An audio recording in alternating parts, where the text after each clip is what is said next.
പരിശുദ്ധ പരമദിവ്യകാരുണ്യത്തിന് ആരാധനയും സ്തുതിയും പുകഴ്ചയും ഉണ്ടായിരിക്കട്ടെ. പരിശുദ്ധ പരമദിവ്യകാരുണ്യത്തിന് ആരാധനയും സ്തുതിയും പുകഴ്ചയും ഉണ്ടായിരിക്കട്ടെ.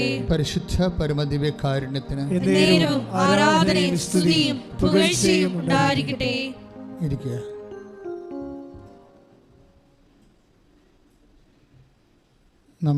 ഇന്ന് നമ്മൾ കാണുന്നത്, ഇന്നത്തെ ഉടമ്പടി ധ്യാനത്തിലൂടെ നമ്മൾ മനസ്സിലാക്കുന്നത്,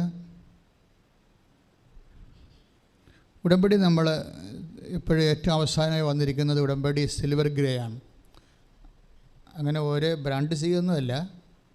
അതായത് ഉടമ്പടി ഒന്നാം വർഷം പൂർത്തിയായിട്ട് ചിലർ രണ്ടാം വർഷത്തിലേക്ക് പുതുക്കി പ്രവേശിക്കാം. അപ്പോൾ അവരെ തിരിച്ചറിയാൻ വേണ്ടിയാണ് നമ്മൾ അവർക്ക് നീല കളറുള്ള ഉടമ്പടി പേപ്പർ കൊടുക്കുന്നത്. ചിലർ ഉടമ്പടി ഒരു അഭിഷേകമായി കിട്ടിക്കഴിഞ്ഞാൽ അവർക്കതൊരു ജീവിത രീതിയായിട്ടൊക്കെ മാറും. അങ്ങനെ സാക്ഷ്യം പറയുന്നുണ്ട് ആൾക്കാർ, ഉടമ്പടി എൻ്റെ ജീവിത രീതിയാണെന്ന്. അപ്പോൾ അതിൽ ഭയങ്കര കൊതിയോടെ ഉടമ്പടിയുടെ തണലിലും സംരക്ഷണത്തിലും അവർ നിലനിൽക്കും കുടുംബസമേതം.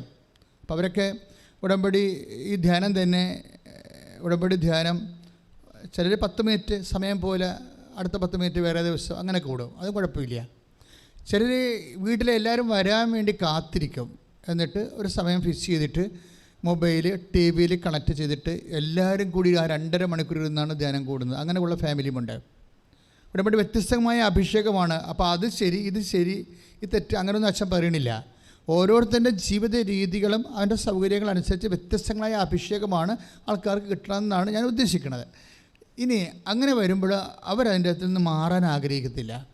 എന്താ കാര്യം? ഉടമ്പടി ബേസിക്കായിട്ട് നമുക്ക് നൽകുന്നത് പ്രൊട്ടക്ഷനാണ്. പ്രൊട്ടക്ഷൻ എന്ന് പറയുന്നത് സംരക്ഷണം.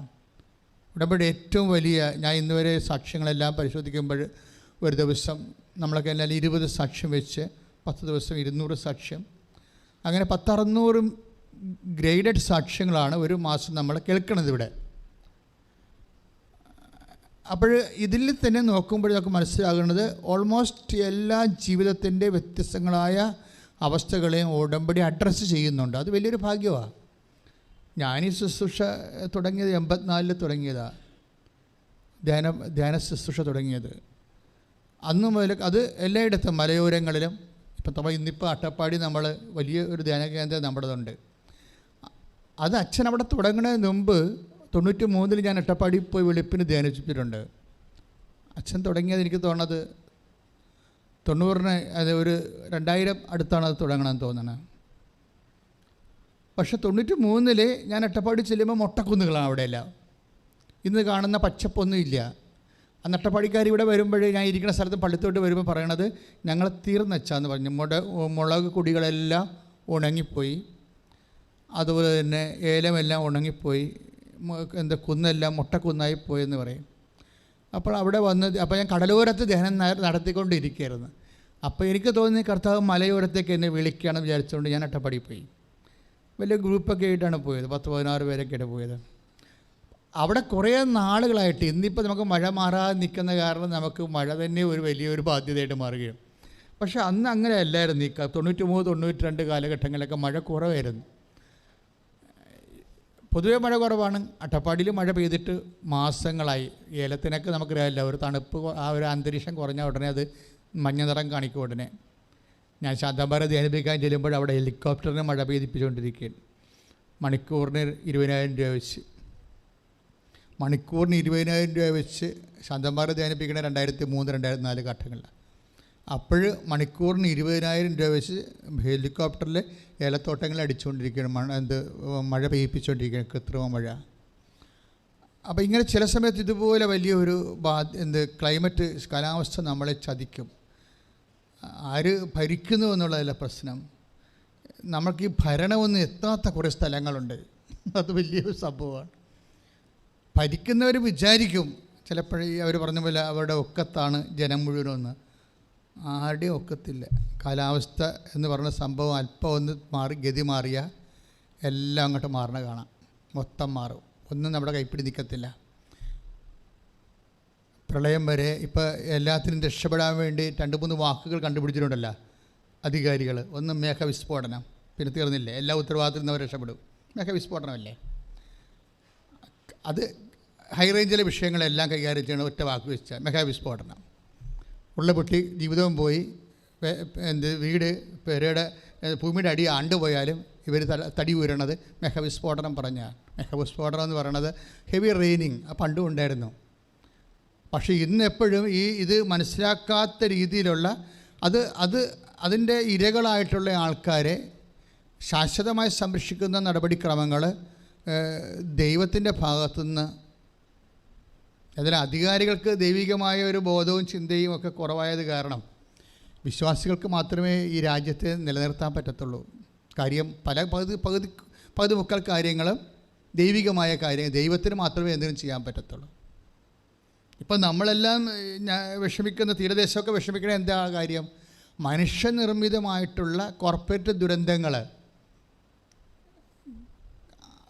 കൊണ്ട് തീരം ഡിബവർ വിഴുങ്ങുന്ന സാഹചര്യം ഉണ്ടാക്കി, കടലിനെ കൊണ്ട് വിഴുങ്ങി കമ്മീഷൻ അടിച്ചു മാറ്റി തീരത്തെ കടലിലേക്ക് വിഴുങ്ങാൻ വിട്ടിരിക്കുന്ന ഒരു സാഹചര്യമാണ് ഇപ്പോൾ തീരത്ത് നിലനിൽക്കുന്നത്. ഇതിൻ്റെ എല്ലാത്തിൻ്റെയും പിന്നിൽ നിങ്ങൾക്കറിയാമല്ലോ, അതായത് ഇത് എന്തുകൊണ്ട് we should relay upon the faith. ഞാനിങ്ങനെ ഓരോ കാര്യങ്ങൾ പറഞ്ഞ് അധികാരികളെ പ്രതികൂട്ടിലാക്കുകയല്ല, അവർ നിസ്സഹായരാണെന്ന് ഞാൻ പറയുകയാണ്. ഒരു തരത്തിൽ അല്ലെങ്കിൽ മറ്റൊരു വിധത്തിൽ നമ്മളെ സഹായം കർത്താവിൻ്റെ നാമത്തിൽ. അതെപ്പോഴും നമ്മൾ സങ്കീർത്തനം മാത്രം പാടിയാൽ പോരാ, അത് ഹൃദയം കൊണ്ട് മനസ്സിലാക്കണം. Take the word of God. ശ്രുതികട്ടെ ഹല്ലേലൂയ.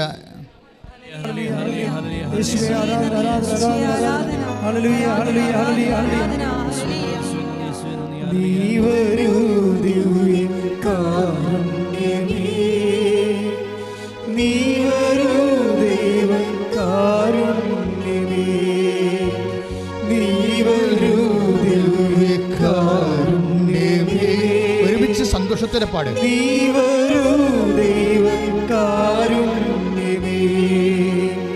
ജീവിതം നിന്റെ കാരുണ്യമേ,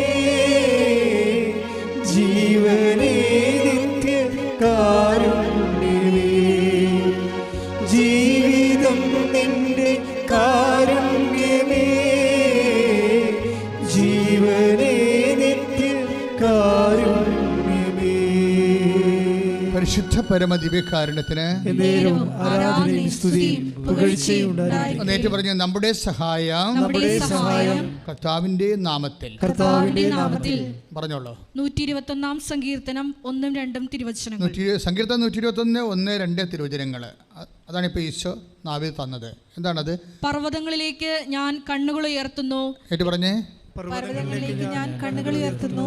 എനിക്ക് സഹായം എവിടെ നിന്ന് വരും? എനിക്ക് സഹായം എവിടെ നിന്ന് വരും? എനിക്ക് സഹായം കർത്താവിൽ നിന്ന് വരുന്നു. എനിക്ക് സഹായം കർത്താവിൽ നിന്ന് വരുന്നു. ഒന്നുകൂടി പറഞ്ഞേ. എനിക്ക് സഹായം കർത്താവിൽ നിന്ന് വരുന്നു. കൈയടിച്ച് കർത്താവിനെ സ്തുതിക്കട്ടെ. ഹല്ലേലൂയ, ഹല്ലേലൂയ, മഹത്വം, ആരാധന, ഹല്ലേലൂയ, യേശുവേ നന്ദി, യേശുവേ ആരാധന, ഹല്ലേലൂയ, മഹത്വം,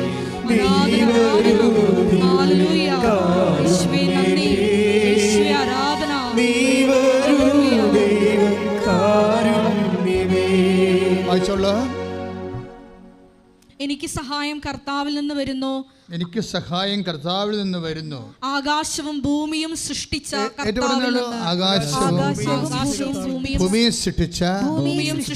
കർത്താവിൽ നിന്ന്. ഇവിടെ ഒരു വിഷയം കണ്ടില്ലേ? എനിക്ക് സഹായം എവിടെ നിന്ന് വരുന്നു? എവിടുന്നാണ് വരുന്നത്? കർത്താവിൽ നിന്ന്. എങ്ങനെയുള്ള കർത്താവാണ്? ആകാശവും ഭൂമിയും സൃഷ്ടിച്ച കർത്താവ്. അതെന്താ സംഭവം എന്ന് വെച്ച് കഴിഞ്ഞാൽ, ഇപ്പോൾ നമ്മൾ സങ്കീർത്തനം 121:4 വായിക്കില്ലേ? ഭൂമി കർത്താവിനെ ഐഡൻറ്റിഫൈ ചെയ്യുമ്പോൾ ബൈബിൾ ഉടനെ പറയും, the lord God who created heaven and earth. ആകാശവും ഭൂമിയും. നമുക്കറിയാവില്ല, നമുക്ക് നിൽക്കണമെങ്കിൽ ഭൂമി വേണം, നടക്കണമെങ്കിൽ സമയം വേണം. മൂവ്മെൻറ്റ്സ് എല്ലാം നടക്കുന്ന സമയത്തിലാണ്. നിങ്ങളുടെ സംഭവങ്ങളെല്ലാം നടക്കുന്നത് സമയത്തിലാണ്. മനുഷ്യൻ്റെ ജോലി കർമ്മങ്ങളെല്ലാം നടക്കുന്നത് സമയത്തിലാണ്. അവനായിരിക്കുന്നത് ഒരു സ്ഥലത്തിലാണ്. ഭൂമി എന്ന് പറയുന്നത് സ്ഥലമാണ്. നമുക്ക് കത്തൊക്കെ എഴുതത്തില്ലേ? കത്തൊക്കെ എഴുതുമ്പോൾ എന്താണ്? പ്ലേസ് ആൻഡ് ഡേറ്റ് എഴുതും അല്ലേ? അതാണല്ലോ സംഭവം. എന്ന് വെച്ച് കഴിഞ്ഞാൽ എന്തെങ്കിലും ഈവൻറ്റ്സ് ഹാപ്പൻ ചെയ്താൽ അതിന് ഒരു സ്ഥലം ഉണ്ടാകണം, പിന്നെ എന്താണ്, ഒരു സമയം ഉണ്ടാകണം. നിങ്ങളുടെ ജോലി, വീട്, വിവാഹം, നിങ്ങൾക്ക് കുഞ്ഞുങ്ങൾ ജനിക്കുന്നത്, നിങ്ങളുടെ പ്രൊമോഷൻ, നിങ്ങളുടെ രോഗസൗഖ്യം എല്ലാം നടക്കുന്നത് ഈ ആകാശത്തിൻ്റെയും ഭൂമിയുടെയും തലത്തിലാണ് നടക്കുന്നത്. സമയത്തിൻ്റെയും സ്ഥലത്തിലും.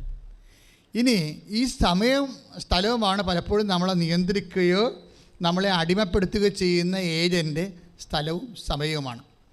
ഒന്നെങ്കിൽ സ്ഥലം നമ്മളെ അടിമപ്പെടുത്തും, അല്ലെങ്കിൽ സമയം നമ്മളെ അടിമപ്പെടുത്തും. ഇപ്പോൾ നിങ്ങൾ എന്തുകൊണ്ടാണ് കാനഡയിൽ പോണത്, നിങ്ങൾ എന്തുകൊണ്ടാണ് UK പോണത്? ഈ സ്ഥലം നിങ്ങൾക്ക് അനുകൂലമല്ലാതെ മാറുന്നത് കൊണ്ടാണ്. ക്ലിയർ അല്ലേ? ഈ സ്ഥലം നിങ്ങൾ താമസിക്കുന്ന ദൈവത്തിൻ്റെ സ്വന്തം നാട്, അല്ലെങ്കിൽ ഇപ്പോൾ ഡോഗ് സോൺ കൺട്രി എന്ന് പറയുന്ന പട്ടികളുടെ സ്വന്തം നാട് അല്ലേ? കുഞ്ഞുകുട്ടികളെയൊക്കെ ഓടിച്ചൊരു പട്ടി കടിക്കണില്ലേ? എന്തുമാത്രം പട്ടികളാണ് കുഞ്ഞുകുട്ടികളെയൊക്കെ ഓടിച്ചൊരു പട്ടി കടിക്കണി, എന്നിട്ട് യാതൊരു റെസ്പോൺസും റിയാക്ഷനും ഇല്ല. അപ്പോഴേ എന്താ വെച്ചാൽ പട്ടികൾക്ക് വേണ്ടി സംസാരിക്കുന്നവർ പോലും മറ്റ് എന്തെല്ലാം മൃഗങ്ങളൊക്കെ ഉണ്ട് ഈ ലോകത്ത് ഇല്ലേ, പക്ഷികളൊക്കെ ഇല്ല, അതുകൊണ്ട് സംസാരിക്കണില്ല എന്നും പറഞ്ഞ് ഇപ്പോൾ ഒരു കമൻറ്റ് വന്നിട്ടില്ലേ? എനിവേ, അപ്പോഴേ സ്വാഭാവികമായും മനുഷ്യൻ്റെ ഇൻട്രസ്റ്റുകളും താല്പര്യങ്ങളും മീഡിയ ഹൈലൈറ്റേഷൻ ഒക്കെ എല്ലാം വ്യത്യസ്തമായിട്ട് കാലങ്ങളിൽ വ്യത്യസ്തമായ മനുഷ്യനേക്കാൾ ചിലപ്പോൾ പട്ടികൾക്ക് പ്രാധാന്യം കിട്ടും. അത് മനുഷ്യൻ കൈകാര്യം ചെയ്യുന്ന രീതിയാണ് മനുഷ്യനേക്കാൾ പ്രാധാന്യം. ചിലപ്പോൾ അതാണ് റേറ്റിംഗ് കിട്ടണമെന്നുണ്ടെങ്കിൽ ആൾക്കാർ പട്ടിയുടെ പുറകെ പോയിക്കോളും. എല്ലാവരും സാംസ്കാരിക നേതാക്കന്മാരും എല്ലാം പട്ടിയുടെ പുറകെ പോകും. മനുഷ്യൻ അവിടെ വിഴിഞ്ഞത്ത് വീട് നഷ്ടപ്പെട്ട് അവിടെ ഗോഡൗണിൽ താമസിക്കുകയും ചെയ്യും ഇല്ലേ? ഇപ്പോൾ ഗോഡൗണിൽ താമസിക്കുന്ന 4 കൊല്ലമൊക്കെ താമസിക്കുകയാണ്, തെരുവിലൊക്കെ താമസിക്കില്ല ആൾക്കാർ. അവർക്ക് ഇന്ന് പട്ടികളുടെ വില പോലും ഇല്ലാത്ത രീതിയിൽ മീഡിയ ബ്രെയിൻ വാഷ്ഡായി നമ്മൾ എല്ലാവരും അല്ലേ? പക്ഷി ചത്തപ്പോഴൊക്കെ എന്തെല്ലാം പ്രശ്നങ്ങൾ, ഇപ്പോൾ 3 കേസായി.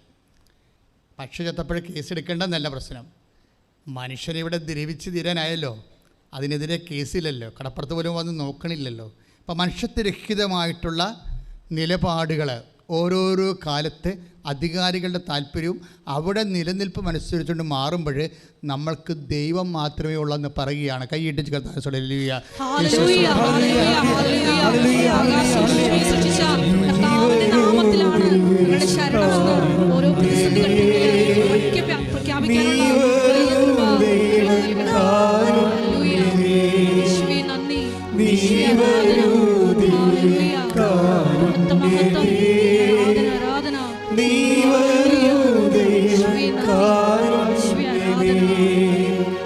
ജീവിതം നിന്റെ കാരുണ്യമേ,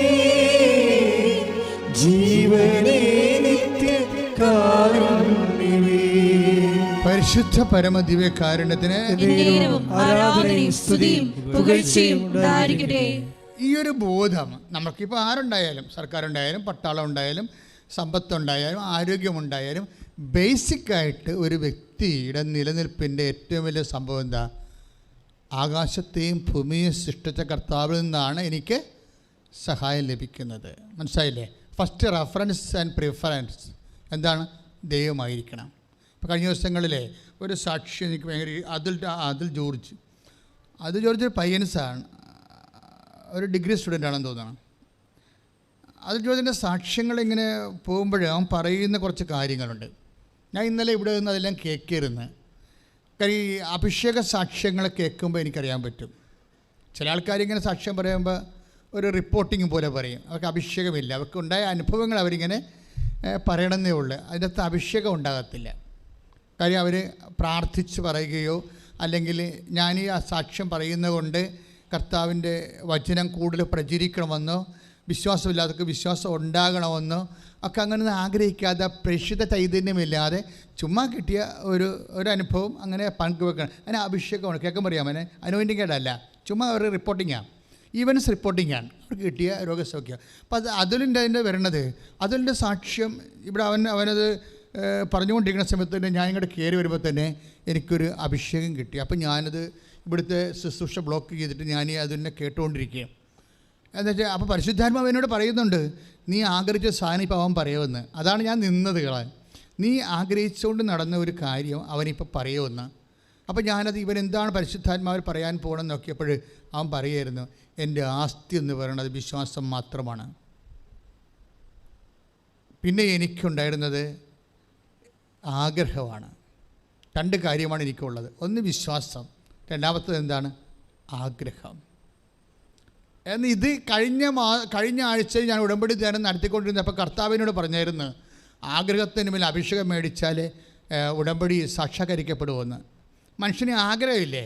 ഈ ആഗ്രഹം ആണ് ഇതിൻ്റെ അകത്ത് ഇന്ധനമെന്ന് പറയണത്. ശരിക്കും ഇപ്പോൾ ഈ വണ്ടിക്ക് പെട്രോൾ പോലെയാണ് ഒരു വ്യക്തിക്ക് ആഗ്രഹം എന്ന് പറയണത്.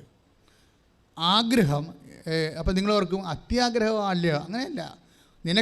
നിനക്ക് രക്ഷപ്പെടാൻ പറ്റിയ ആഗ്രഹങ്ങൾ നിൻ്റെ ഉള്ളിൽ തരണം നിൻ്റെ ദൈവം തന്നെയായിരിക്കും. മനസ്സിലായില്ലേ? നീ ഇടത്തോട്ടോ വലത്തോട്ട് തിരിയുമ്പോൾ പിന്നിൽ നിന്ന് ഒരു സ്വരം കേൾക്കുമെന്ന് പറഞ്ഞില്ലേ? ഇതാണ് ഈ ആഗ്രഹം എന്ന് പറയണത്. ആ ആഗ്രഹം മാനുഷികമാണോ ദൈവികമാണോ എന്ന് നോക്കുന്നത് ഡിസേൺമെൻറ്റാണ്. അത് നിങ്ങളെ സംബന്ധിച്ചിടത്തോളം ഞാൻ പറയും, നിങ്ങൾ മുന്നോട്ട് പോവുക, ഉടമ്പടിയോടെ മുന്നോട്ട് പോവുക, നമുക്ക് നോക്കാം, ലെറ്റ് സി എന്ന് ഞാൻ പറയും. അല്ല, ഞാൻ നിങ്ങളെ ബ്ലോക്ക് ചെയ്യത്തില്ല. ഇപ്പം നിങ്ങളിപ്പോൾ വളരെ ബിലോ ആവറേജ് സ്റ്റുഡൻ്റാണ്, നിങ്ങൾ UK പോകണമെന്ന് പറയുമ്പോൾ ഞാൻ പറയും, നീ ബിലോ ആവറേജ് ആണല്ലോ, നിൻ്റെ ഫൊണറ്റിസ്റ്റ് എവിടെ ഇല്ലല്ലോ, നിനക്ക് നിൻ്റെ പ്രൊണൗൺസിയേഷൻ ഇല്ലല്ലോ, നിൻ്റെ സ്പീക്കിങ്ങിന് നിൻ്റെ മുടിയിൽ നിന്ന് പോകുമല്ലോ എന്ന് പറഞ്ഞ് നീ പോകണ്ട എന്ന് ഞാൻ പറയത്തില്ല. ഞാൻ പറയും, നീ പോകുമോളെ എന്ന് പറയും, നീ പോയിക്കോളൂ, മുമ്പോട്ട് പോകും, നമുക്ക് നോക്കാമെന്ന് പറയും. എന്നിട്ട് ഞാൻ എന്നാ ചെയ്യണമെന്ന് വെച്ച് കഴിഞ്ഞാൽ നിങ്ങളുടെ ഫെയ്ത്ത് ബൂസ്റ്റ് ചെയ്ത് തരും. മിനിമം ആഗ്രഹം കിട്ടിക്കഴിഞ്ഞാൽ നമ്മളെ സംബന്ധിച്ചിടത്തോളം പിന്നീട് ഫെയ്ത്ത് ബൂസ്റ്റ് ചെയ്താൽ മതി.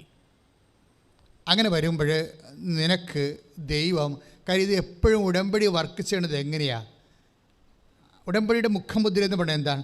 Not by merit but by grace. എല്ലാ ധ്യാനത്തിലും പറയാതെ ഉടമ്പടി ധ്യാനം നടത്താൻ പറ്റത്തില്ല. FSS 2:8 ഒട്ട് ചെയ്യാതെ ഉടമ്പടി ധ്യാനം നടത്താൻ പറ്റും. കാര്യം ഇതിൻ്റെ ബേസ് അതാണ്. Not by merit but by grace. അത് കർത്താവിൻ്റെ വചനമാണ്. കർത്താവ് പറഞ്ഞതാണ്. എന്താണ്? നിൻ്റെ നോട്ട് ബൈ മെറിറ്റ്, നിൻ്റെ യോഗ്യത കൊണ്ടല്ല, പിന്നെ എന്താണ്? എൻ്റെ കൃപ കൊണ്ട്. അപ്പോൾ യോഗ്യത എന്ന് പറയുന്നത് ചില സമയത്ത് യോഗ്യത എങ്ങനെയാണ്? യോഗ്യത കുറയണമെന്നല്ല മക്കളെ പ്രശ്നം, സാമ്പത്തിക ഒരു യോഗ്യതയാണ്. ഇപ്പം അതുൽ ജോർജിൻ്റെ പ്രശ്നം എന്താണ്? അവന് UK പോകണം, ഉപരിപഠനം നടത്തണം. പക്ഷെ അവൻ്റെ പ്രോബ്ലംസ് അവൻ്റെ അയോഗ്യത എന്തൊക്കെയാണ്? ഒന്ന്, ആകപ്പാടെ ഉള്ളത് അവൻ്റെ ആസ്തി എന്താണ്? അവൻ്റെ ആസ്തി എന്ന് പറയണത് ആഗ്രഹം മാത്രമാണ്, വെറും ആഗ്രഹം. അതായത് ഒന്നുമില്ല, മറ്റ് സാമ്പത്തിക സെറ്റപ്പോ ഒന്നുമില്ല, ആഗ്രഹം മാത്രമേ ഉള്ളൂ. UK പോയി ഉപരിപഠനം നടത്തണം, അതേ ആഗ്രഹമുള്ളൂ. പിന്നെ ഉള്ളത് അതിനെന്താ ഉള്ളത്? അതിന് അടിസ്ഥാനം എന്താ? വിശ്വാസം. ദൈവം എന്നെ ഏറ്റെടുക്കും. അതെന്ത് ദൈവമാണ്? ആകാശവും ഭൂമിയും സൃഷ്ടിച്ച സമയത്തിൻ്റെ മേലും സ്ഥലത്തിൻ്റെ മേലും അധികാരിയായ ദൈവം. അതാ ഒന്ന് പറഞ്ഞ്, ആകാശവും ഭൂമിയും സൃഷ്ടിച്ച സമയത്തിന്റെ മേലും സ്ഥലത്തിന്റെ മേലും അധികാരിയായ ദൈവമാണ് എൻ്റെ അവകാശം. അപ്പോഴേ ഇതിലാണ് നമ്മൾ ആശ്രയം വെക്കുന്നത്. അപ്പോൾ അവനെ സംബന്ധിച്ചിടത്തോളം അവൻ എന്താ ചെയ്യും? ആദ്യം എന്ത് ചെയ്യും? അവന് ആ വിശ്വാസമുണ്ട്, പിന്നെ എന്ത് ചെയ്യും? ആഗ്രഹമുണ്ട്. 2 കാര്യമാണ് അവൻ പറയുന്നുണ്ട്. എനിക്ക് രണ്ട് വിഷയമാണ് എനിക്കുള്ളത്. ഒന്ന് വിശ്വാസമുണ്ട് എനിക്ക്, പിന്നെ എന്താണ് എനിക്കുള്ളത്? ആഗ്രഹമുണ്ട്. അപ്പോൾ വിശ്വാസം ഉണ്ടെങ്കിൽ ആ വിശ്വാസം വർക്ക് ചെയ്യുമ്പോൾ ആണ് ഞങ്ങളെല്ലാവരും ഉടമ്പടി ചെയ്യുന്നത് വെച്ച് കഴിഞ്ഞാൽ നിങ്ങളുടെ വിശ്വാസത്തെ ബൂസ്റ്റ് ചെയ്യാൻ വേണ്ടി മറ്റ് നിങ്ങൾ അവലംബിച്ചിരിക്കുന്ന ആസ്പദങ്ങളെല്ലാം ടോർപ്പഡോ ചെയ്യും. അതല്ല ഞാനിപ്പോൾ ചെയ്തത്. ഇതൊരു ഓപ്പറേഷനാണ്, സുവിശേഷ പ്രഘോഷ ഒരു ഓപ്പറേഷനാണ്. അതായത് നിങ്ങളുടെ ഉള്ള വിശ്വാസം കറക്റ്റ് ഷാർപ്പൺ ചെയ്യാൻ വേണ്ടി, ദൈവത്തിലേക്ക് മാത്രമാക്കാൻ വേണ്ടി നിങ്ങൾ ആശ്രയം വച്ചിരിക്കുന്ന എല്ലാ ആസ്പദങ്ങളെന്ന് പറയുന്നതാണ് ആശ്രയം വച്ചിരിക്കുന്ന പണം, വീട്, ബന്ധങ്ങൾ, സ്വന്തങ്ങൾ, മെറിറ്റുകൾ, മാർക്ക്, നിങ്ങളുടെ കലിബർ, ഇങ്ങനെയുള്ള സാധനങ്ങളെല്ലാത്തിനും ടോർപ്പഡോ ചെയ്ത് കളയും. എന്താ കാര്യം? നിങ്ങളെ ഫുള്ളായിട്ട് ദൈവത്തിലേക്ക് പതുക്കെ മൂവ് ചെയ്ത്, ഇതൊരു ഓപ്പറേഷനാണ് ശരിക്കും. നിങ്ങൾ കുറേ ആൾക്കാരൊക്കെ ഇങ്ങനെ ദൈവത്തെക്കാൾ പ്രാധാന്യമായിട്ട് വേറെ നിങ്ങളുടെ മെറിറ്റിൽ ഇങ്ങനെ ഓവറായിട്ട് ഇങ്ങനെ over confidence upon the merit പലപ്പോഴും സ്ലോ ചെയ്യാനുള്ള സാധ്യതയുണ്ട്. Over confidence upon the merit എന്ന് പറയുന്നത് എന്താണ്? നിങ്ങളുടെ സ്ഥിര യോഗ്യത, ബുദ്ധി, ശക്തി, വിദ്യാഭ്യാസം, നിങ്ങളുടെ മാർക്ക്, റാങ്ക്, നിങ്ങളുടെ എക്സ്പീരിയൻസ്, ഇങ്ങനെയുള്ള സ്ഥിര യോഗ്യതകളില്ലേ, സ്ഥിര യോഗ്യതയിൽ അതാണ് മെരിറ്റെന്ന് ബൈബിൾ പറയണത്. ഈ മെരിറ്റിൽ റിലൈസ് ചെയ്ത് കഴിഞ്ഞാൽ, റിലൈസ് ചെയ്യാൻ പാടില്ലെന്നല്ല, റിലൈസ് ചെയ്യാം. പക്ഷെ അങ്ങനെ വരുമ്പോൾ ഒരു പ്രശ്നം വരാൻ പോണത്, മെരിറ്റ് നിങ്ങളെപ്പോലുള്ള ഒത്തിരി പേർക്ക് ഉണ്ടാവുമല്ലോ, നിങ്ങൾക്ക് മാത്രമല്ലല്ലോ. മനസ്സിലായില്ലേ? 80 സീറ്റ് ഉണ്ടെങ്കിൽ 800 പേര് മെരിറ്റുണ്ട്. പിന്നെ നിങ്ങൾക്ക് എന്താ പ്രസക്തി? 80 സീറ്റേ ഉള്ളൂ, അതിന് 800 പേരുടെ മെരിറ്റുള്ള 800 പേരുണ്ട്. പിന്നെ നിങ്ങളെ തന്നെ സെലക്ട് ചെയ്യണമെന്ന് എന്താ നിർബന്ധം? ഒരു നിർബന്ധമില്ല. അവിടെ വെച്ച് നിങ്ങളുടെ മെരിറ്റ് പൊളിയും. അതുകൊണ്ട് ആവശ്യമില്ല over confidence upon the merit ഉടമ്പടിയിൽ നമ്മൾ ട്രിം ചെയ്ത് കളയേണ്ടതാണ്. അത് എന്നിട്ട് നിങ്ങൾ മുട്ടി നിൽക്കണം. കർത്താവേ, എൻ്റെ കോൺഫിഡൻസ് നിന്നിലാണ്, ഇതിന് എന്ത് സംഭവിച്ചത്? ഇതിന് നമ്മൾ ഉടമ്പടി വരുന്നത്, ഇതിൻ്റെ അകത്ത് മെരിറ്റ് എന്തുമാത്രം കുറയുന്നു. മെരിറ്റ് കുറയണതല്ല പ്രശ്നം. നമ്മുടെ പ്രോബ്ലം ഒരു ഈവൻ്റ് ഹാപ്പൻ ചെയ്യുക, അത് ദൈവിക നടപടിക്രമം ഉണ്ടാകുക, ദൈവത്തിൻ്റെ ഒരു ഇടപെടൽ നിങ്ങളുടെ ജീവിതത്തിൽ ഉണ്ടാകുക എന്ന് പറഞ്ഞാൽ അത് നിങ്ങൾക്ക് മെരിറ്റ് കുറഞ്ഞിരിക്കുന്നത് കൊണ്ട് ഉണ്ടാകണമെന്ന് നിർബന്ധമില്ല. എന്നെ വളരെ ശ്രദ്ധിച്ച് കേൾക്കണം നിങ്ങൾ. ഉടമ്പടി ബേസിക്കായിട്ടൊരു പുതിയ സബ്ജക്റ്റാണ്.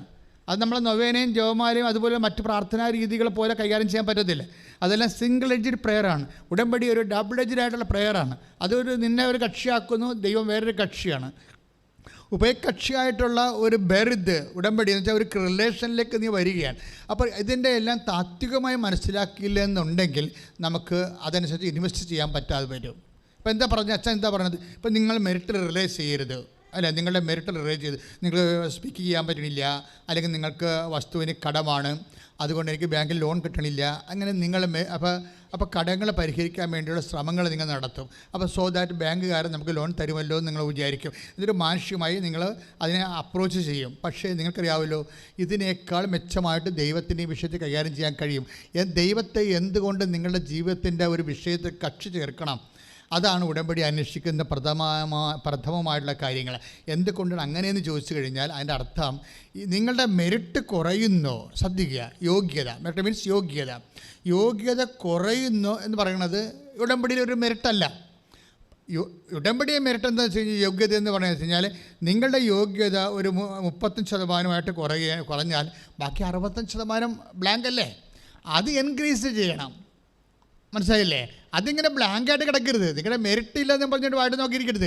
മെറിറ്റ് കുറഞ്ഞു, അത് 35% ആയെന്ന് വിചാരിച്ചോ, നിങ്ങൾക്ക് വേണ്ടത്ര മാർക്കില്ല, നിങ്ങൾക്ക് സ്പീക്ക് ചെയ്യാൻ പറ്റണില്ല, നിങ്ങൾക്ക് ബോഡി വെയിറ്റ് ഇല്ല, അല്ലെങ്കിൽ നിങ്ങൾക്ക് ഇൻ്റർവ്യൂവിന് നിങ്ങൾക്ക് പ്രസൻറ്റ് ചെയ്യാൻ പറ്റില്ല, നിങ്ങൾ പെർപ്ലക്സ്ഡ് ആണ്, നിങ്ങൾ വേർതിരിക്കുന്നു, നിങ്ങൾ പരീക്ഷയ്ക്ക് നിങ്ങൾ കൈ വേർക്കുന്നു, നിങ്ങൾ ബബിൾ ചെയ്യുന്നതനുസരിച്ച് എല്ലാം നെഗറ്റീവ് മാർക്ക് അടിച്ച് വരുന്നു, നിങ്ങൾക്കിതിന് മെറിറ്റ് ഇല്ല. ഓക്കെ, പക്ഷേ അതുകൊണ്ട് കഥയില്ല.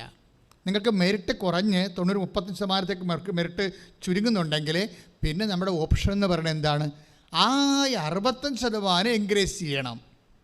ഉടമ്പടി ഒരു മാത്തമാറ്റിക്കൽ പ്രെയറാണ്, വളരെ ഇൻ്റലിജൻ്റ് ആയിട്ടുള്ള ആപ്ലിക്കേഷനാണിത്. അതായത് 65% നിങ്ങൾ പിന്നെ എന്ത് ചെയ്യണം? എനിക്ക് 30% മെറിറ്റുള്ളൂ, ദൈവം എന്നെ സഹായിച്ചോളൂ എന്ന് പറഞ്ഞിരിക്കരുത്. ഈ മെറിറ്റ് 35% ഉള്ളൂ എങ്കിൽ ബാക്കി 65% ബ്ലാങ്ക് അല്ലേ? ഈ ബ്ലാങ്കിലേക്ക് നിങ്ങൾ വരപ്രസാദം നടക്കണം. മനസ്സിലായില്ലേ? അത് എൻകറേജ് ചെയ്യണം. കാര്യം ബൈബിൾ എപ്പോഴും നിൽക്കുന്ന നമ്മുടെ ശക്തിയും കൃപയും ഏതാണ്ട് ഒരേ ലെവലിലാണ്. അതായത് ശക്തിയിൽ നിന്നാണ് കൃപ വരുന്നത്, കൃപയിൽ നിന്നാണ് ശക്തി വരുന്നത്, കൃപയും ശക്തിയും ഒന്നാണോ? ഇങ്ങനെയൊക്കെ ചോദിച്ചാൽ ഇനിയും പഠിക്കേണ്ട ഒരു വിഷയമാണ്. പക്ഷെ ഒരു കാര്യം സത്യമാണ്, കൃപ പറയുന്നിടത്ത് വെച്ച് ദൈവവചനം ശക്തിയെക്കുറിച്ച് സംസാരിക്കും. മനസ്സിലായില്ലേ? കൃപയെക്കുറിച്ച് പറയുന്നിടത്ത് വെച്ച് ദൈവം ശക്തിയെക്കുറിച്ച് സംസാരിക്കും. ശക്തി എന്ന് പറയുന്ന കാര്യം വെച്ച് കഴിഞ്ഞാൽ, ഇപ്പോൾ ഉദാഹരണത്തിന് 2 കൊരിന്ത്യർ വായിച്ചോളൂ 12:9. സ്തുതിക്കട്ടെ ഹല്ലേലൂയ യേശുവേ സ്തോത്രം. 2 കൊരിന്ത്യർ 12:9 2 കൊരിന്ത്യർ 12:9 വായിച്ചോളൂ. എന്നാൽ അവിടുന്ന് എന്നോട് അരുളി ചെയ്തു. പറഞ്ഞേ, എന്നാൽ അവിടുന്ന് എന്നോട് അരുളി ചെയ്തു, നിനക്ക് എൻ്റെ കൃപ മതി. എന്തെന്നാൽ ബലഹീനതയിലാണ് എൻ്റെ ശക്തി പൂർണ്ണമായി പ്രകടമാകുന്നത്. ഈ വാക്ക് ഒന്നൊരു പദം പറഞ്ഞേ, എന്തെന്നാൽ ബലഹീനതയിലാണ് എൻ്റെ ശക്തി പൂർണ്ണമായി പ്രകടമാകുന്നത്. ശക്തി പ്രകടമാകണത് എന്നല്ല പറയണത്. എന്താണ് ശക്തി അതിൻ്റെ ഫുൾ സ്വിങ്ങിൽ പൂർണ്ണ തോതിൽ പ്രവർത്തിക്കുന്നത് എവിടെ വെച്ചാണ്? ബലഹീനതയിലാണ്. ബലഹീനത എന്ന് പറയുമ്പോൾ ഉടമ്പടി ഭാഷയിൽ എന്താണ്? മെറിറ്റ്ലെസ്സാണ്, യോഗ്യത കുറഞ്ഞിരിക്കുകയാണ് അല്ലേ? അപ്പോൾ എന്തെന്നാൽ ബലഹീനതയിലാണ് എൻ്റെ ശക്തി പൂർണ്ണമായ പ്രകടമാകണമെന്ന് പറയുമ്പോൾ മെറിറ്റ് കുറയുമ്പോഴാണ് അതനുസരിച്ചുണ്ട് not by merit but by grace എന്ന് പറയുന്നത്. അത് രണ്ടും ഒന്നാണ്. എഫെസ്യസ് 2:8, 2 കൊരിന്ത്യൻസ് 12:9 സെയിം ആണ്. One and same, cut and paste ചെയ്യേണ്ട വചനങ്ങളാണ്. എന്താ കാരണം വെച്ച് കഴിഞ്ഞാൽ മെറിറ്റിന് അവിടെ എഫെസ്യൻസിൽ പറയുന്നത് എന്താണ്? മെറിറ്റ് കുറവാണ് എന്ന് പറയുന്നതിന് പകരം ഇപ്പോൾ മെറിറ്റ് എഫെസ്യൻസിൽ 2:8 മെറിറ്റിനെ കുറിച്ച് പറയുമ്പോൾ ഇനി മെറിറ്റ് കുറവാണ് എന്ന് പറയുന്നതിന് പകരം കൊരിന്ത്യൻസ് എന്താ പറയണത്? ബലഹീനതയിലാണ് എന്ന് പറയും. അവിടെ മെറിറ്റ് ഇല്ല എന്നർത്ഥം അല്ലേ? അപ്പോൾ എന്നിട്ട് എന്ത് ചെയ്യും? ബലഹീനതയിൽ എന്താ സംഭവിക്കാൻ സാധ്യതയുള്ളത്? ബലഹീനതയിൽ സംഭവിക്കാൻ സാധ്യതയുള്ളത് എന്താണ്? ബലഹീനതയിലാണ്. ഒന്ന് പറഞ്ഞേ, ബലഹീനതയിലാണ് ദൈവത്തിന്റെ ശക്തി. അത് ദൈവത്തിന്റെ ശക്തി പൂർണ്ണമായി പ്രവർത്തിക്കുന്നത്. അപ്പോഴേ നമ്മൾ അതുകൊണ്ട് പൗലോസ് അപ്പോസ്തലൻ പറയും, when I am weak then I am strong. In case നിങ്ങൾക്ക് മെറിറ്റ് കുറയുന്നു അല്ലേ, മെറിറ്റ് യോഗ്യത കുറയുന്നു, അപ്പോൾ നിങ്ങൾ എന്താ ചെയ്യേണ്ടത്? യോഗ്യത കുറഞ്ഞാൽ എന്താ ചെയ്യേണ്ടത്? നിങ്ങളതിന് കോമ്പൻസേറ്റ് ചെയ്തുകൊണ്ട് നിങ്ങൾ ഗ്രേസ് കൂട്ടിയെടുക്കണം. മനസ്സിലായോ? ഇത് മനസ്സിലാക്കേണ്ട ഒരു കാര്യമാണ്. വെച്ചാൽ ഏതെങ്കിലും വിഷയത്തിൽ ഇപ്പോൾ അതുലിൽ ജോർജിൻ്റെ സാക്ഷ്യങ്ങളിൽ വരണം എന്താണെന്നറിയാവോ? ഇവൻ ഓൺലൈൻ ഉടമ്പടി എടുക്കും. ഓൺലൈൻ ഉടമ്പടിയുടെ സാക്ഷ്യങ്ങളാണ് ഈ ദിവസങ്ങളിലൊക്കെ വന്നിട്ട്. ഓൺലൈൻ എടുക്കുന്ന ഉടമ്പടിയിലെല്ലാം അമ്മ അറ്റൻഡ് ചെയ്യുന്നുണ്ട്. അതുകൊണ്ടാണല്ലോ അവർ വന്ന് ഉടമ്പടി എടുക്കണം. പിന്നീട് തീർത്ഥാടന ഉടമ്പടി എടുക്കണം. നമുക്ക് 2 ഉടമ്പടിയാണ് ഉള്ളത്. ഓൺലൈൻ ഉടമ്പടി, നിങ്ങൾ ഏത് അന്റാർട്ടിക്കയിലായിരുന്നാലും എടുക്കാൻ പറ്റുന്ന ഓൺലൈൻ ഉടമ്പടി, അമ്മയുടെ സന്നിധിയിലേക്ക് വന്നെടുക്കുന്നതാണ് തീർത്ഥാടന ഉടമ്പടി. അപ്പോൾ അതിനാദ്യം എടുത്ത ഓൺലൈൻ ഉടമ്പടിയാണ്. ഓൺലൈൻ ഉടമ്പടി എടുത്തു കഴിഞ്ഞപ്പോൾ തന്നെ ഇവന് ഓഫർ ലെറ്റർ വന്നു, കണ്ടീഷണൽ ഓഫ് ലെറ്റർ വന്നു. അത് ഞാൻ ഞെട്ടിച്ചു പോയി. പക്ഷേ പിന്നെന്താ പ്രോബ്ലം? അടുത്ത പ്രോബ്ലം എന്താണ്? അടുത്ത പ്രോബ്ലം കണ്ടീഷണൽ ഓഫ് ലെറ്റർ വന്നെങ്കിലും യൂണിവേഴ്സിറ്റിയിൽ ഒരു 60 ലക്ഷം രൂപ അടക്കണം. അതാണ് കണ്ടീഷണൽ ഓഫ് ലെറ്റർ എന്ന് പറയണത്. യൂണിവേഴ്സിറ്റി കൊണ്ട് 60 ലക്ഷം രൂപ അടക്കണം. 60 ലക്ഷം രൂപ അടക്കാനില്ല.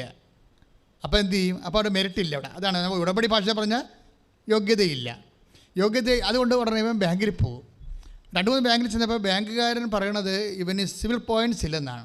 അതാണ് ഈ മെറിറ്റ് ഇല്ലെന്ന് എൻ്റെ അർത്ഥം. ഉടമ്പടി ഭാഷയിൽ പറഞ്ഞാൽ മെറിറ്റ് ഇല്ല. സിവിൽ പോയിൻറ്റ്സ് എന്ന് പറഞ്ഞാൽ എന്താ? നമ്മൾ നേരത്തെ ബാങ്കിൽ നിന്നൊക്കെ ലോൺ എടുത്തിട്ടുണ്ടെങ്കിൽ നമുക്ക് പോയിൻറ്റുകൾ കുറവായിരിക്കും. ഇപ്പോൾ ഒരാളിന് 100 പോയിൻ്റ് കിട്ടിയാൽ മാത്രമേ, ഇപ്പോൾ എല്ലാം പോയിൻ്റാണല്ലോ, അത് കമ്പ്യൂട്ടറാണ് നിശ്ചയിക്കുന്നത്. നമ്മളുടെ എല്ലാ സാധനവും അപ്ഡേറ്റ് ചെയ്ത് കാണുമല്ലോ. അപ്പോൾ അതുകൊണ്ട് നമ്മുടെ ആപ്ലിക്കേഷൻ വെക്കുമ്പോൾ നമ്മുടെ പേരടിച്ചിടുമ്പോൾ തന്നെ, ആധാർ കാർഡിലൊക്കെ പേരടിച്ചിടുമ്പോൾ തന്നെ പോയിൻറ്റ്സ് പറയും കമ്പ്യൂട്ടർ. അതുകൊണ്ട് നമ്മുടെ കാര്യത്തിൽ തീരുമാനമാകും. പണ്ടൊക്കെ ആ ബാങ്കിൽ നിന്ന് കടമെടുത്ത ഈ ബാങ്കിൽ നിന്ന് അറിഞ്ഞില്ല എന്നുണ്ടെങ്കിൽ ഈ ബാങ്കിൽ നമുക്ക് ലോൺ എടുക്കുമായിരുന്നു. ഇപ്പോൾ ബാങ്കുകാരെല്ലാം കൂടി നെറ്റ്വർക്കിൽ സെയിം ആക്കി വെച്ച കാരണം ഒരു പണിയും നടക്കത്തില്ല. ഏതെങ്കിലും നരകത്തിൽ പോലെ ബാങ്കിൽ നിന്ന് ലോൺ എടുത്താലും ശരി, നിങ്ങൾ വരുമ്പോൾ പിടുത്തം വീഴും. അപ്പോൾ പോയിൻ്റ് കുറവായത് കാരണം ഇവൻ എന്ത് ചെയ്യും? അപ്പോൾ അവന് മെറിറ്റില്ലല്ലോ, സിവിൽ പോയിൻ്റ് കിട്ടണില്ല, 60 ലക്ഷം രൂപ വേണ്ടേ. അപ്പോൾ പോയിൻ്റ് കുറവായതുമ്പോൾ സ്വാഭാവികമായിട്ട് ഇതിനാണ് അച്ഛൻ മെറിറ്റ് എന്ന് പറയണത്. മെറിറ്റ് തീർന്നാൽ പിന്നെ എന്നാ വർക്ക് ചെയ്യാൻ സാധ്യതയുള്ളത്? ഗ്രേസാണ്. യോഗ്യത പോയാൽ പിന്നെ എന്താ വർക്ക് ചെയ്യണത്? കൃപയാണ്. ഇതാണ് എഫെസ്യസ് 2:8 ഫോർമുല. അതായത് not by merit but by grace. നിൻ്റെ യോഗ്യത കൊണ്ടല്ല, ദൈവത്തിൻ്റെ കൃപ കൊണ്ട്. അതുകൊണ്ട് അതിൽ എന്താ ചെയ്തിരിക്കണമെന്ന് വെച്ച് കഴിഞ്ഞാൽ, ഇപ്പോൾ സിവിൽ പോയിൻറ്റ്സ് ഇല്ലല്ലോ, അപ്പോൾ മെറിറ്റ് ഇല്ലല്ലോ. അവൻ പിന്നെ എന്ത് ചെയ്യും? അവൻ ഓൺലൈൻ ഉടമ്പടി അവൻ കൺവേർട്ട് ചെയ്യും. എന്ത് ചെയ്യും? അവനത് തീർത്ഥാടന ഉടമ്പടിയിലേക്ക് കൺവേർട്ട് ചെയ്യും. അതെന്താണ്? ടെക്നിക്കലായിട്ട് അതായത് നമ്മുടെ ഗ്രേസ് ലെവൽ കൂടാൻ വേണ്ടിയാണ്. ഗ്രേസ് ലെവൽ അവനെ അറിയത്തില്ലത്. അവനെ ചെയ്തിരിക്കുന്ന കാര്യം പരിശുദ്ധാത്മാവിനാൽ ഗൈഡ് ചെയ്തിരിക്കുകയാണ്. അത് നമുക്ക് വിഷയത്തെക്കുറിച്ച് അറിയില്ലെങ്കിൽ അറിയണ ഒരാളുണ്ടല്ലോ, അങ്ങനെ വരനാ. പരിശുദ്ധാത്മ വരുമ്പോൾ നിങ്ങൾ എല്ലാ കാര്യങ്ങളും പഠിപ്പിക്കും ഇല്ലേ? 14:26 വായിച്ചേ. ശ്രുതികട്ടെ ലലിയ.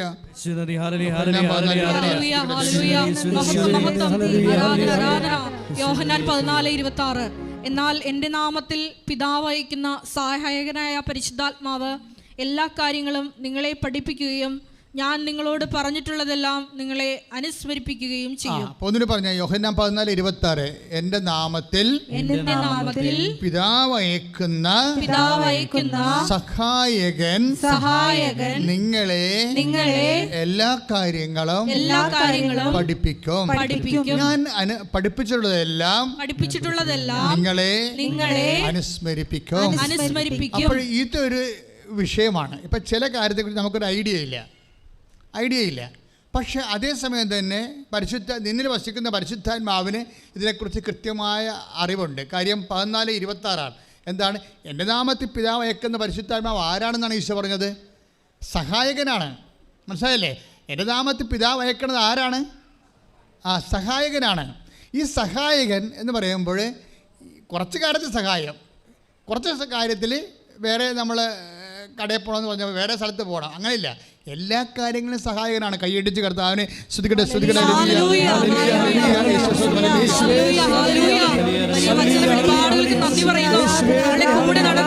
എല്ലാ കാര്യങ്ങളും പഠിപ്പിക്കുന്ന പരിശുദ്ധാത്മാവേ, എപ്പോഴും ഞങ്ങളെ എല്ലാ കാര്യങ്ങളും അനുസ്മരിപ്പിക്കണമേ എന്ന് പ്രാർത്ഥിക്കുന്നു. സഹായകനായി കൂടെ നടക്കണമേ എന്ന് പ്രാർത്ഥിക്കുന്നു. ഞങ്ങളിൽ നിറയണമേ ആത്മാവേ, ആത്മാവേ,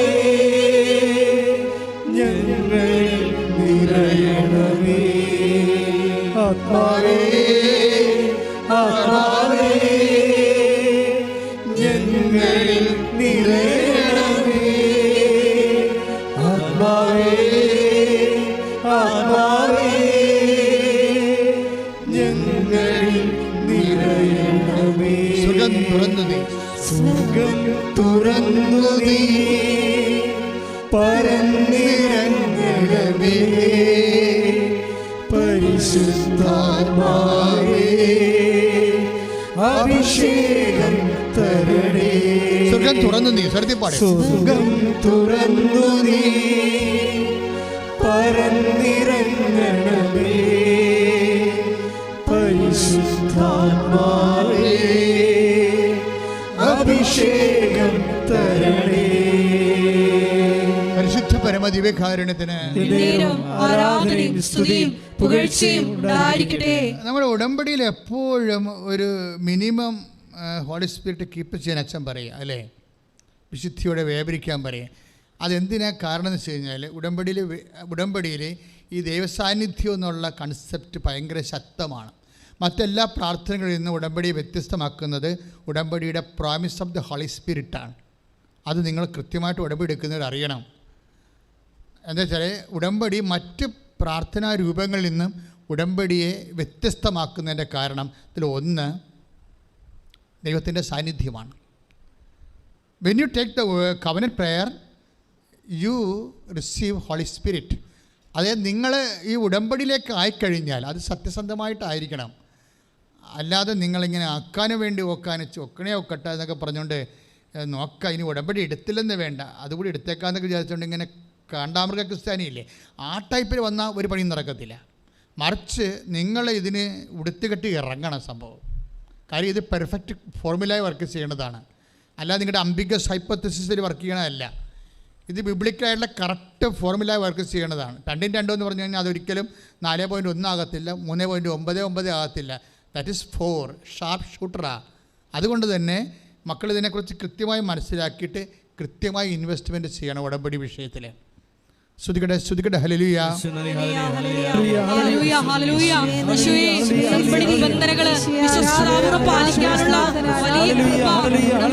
ഞങ്ങൾക്ക് ഓരോരുത്തർക്കും പ്രദാനം ചെയ്യണമേ എന്ന് പ്രാർത്ഥിക്കുന്നു. ദൈവ കൽപ്പനകൾക്ക് കാതോർത്ത് എത്രയും വേഗം ഞങ്ങളെ സാക്ഷികളായി ഉയർത്തണമേ എന്ന് പ്രാർത്ഥിക്കുന്നു.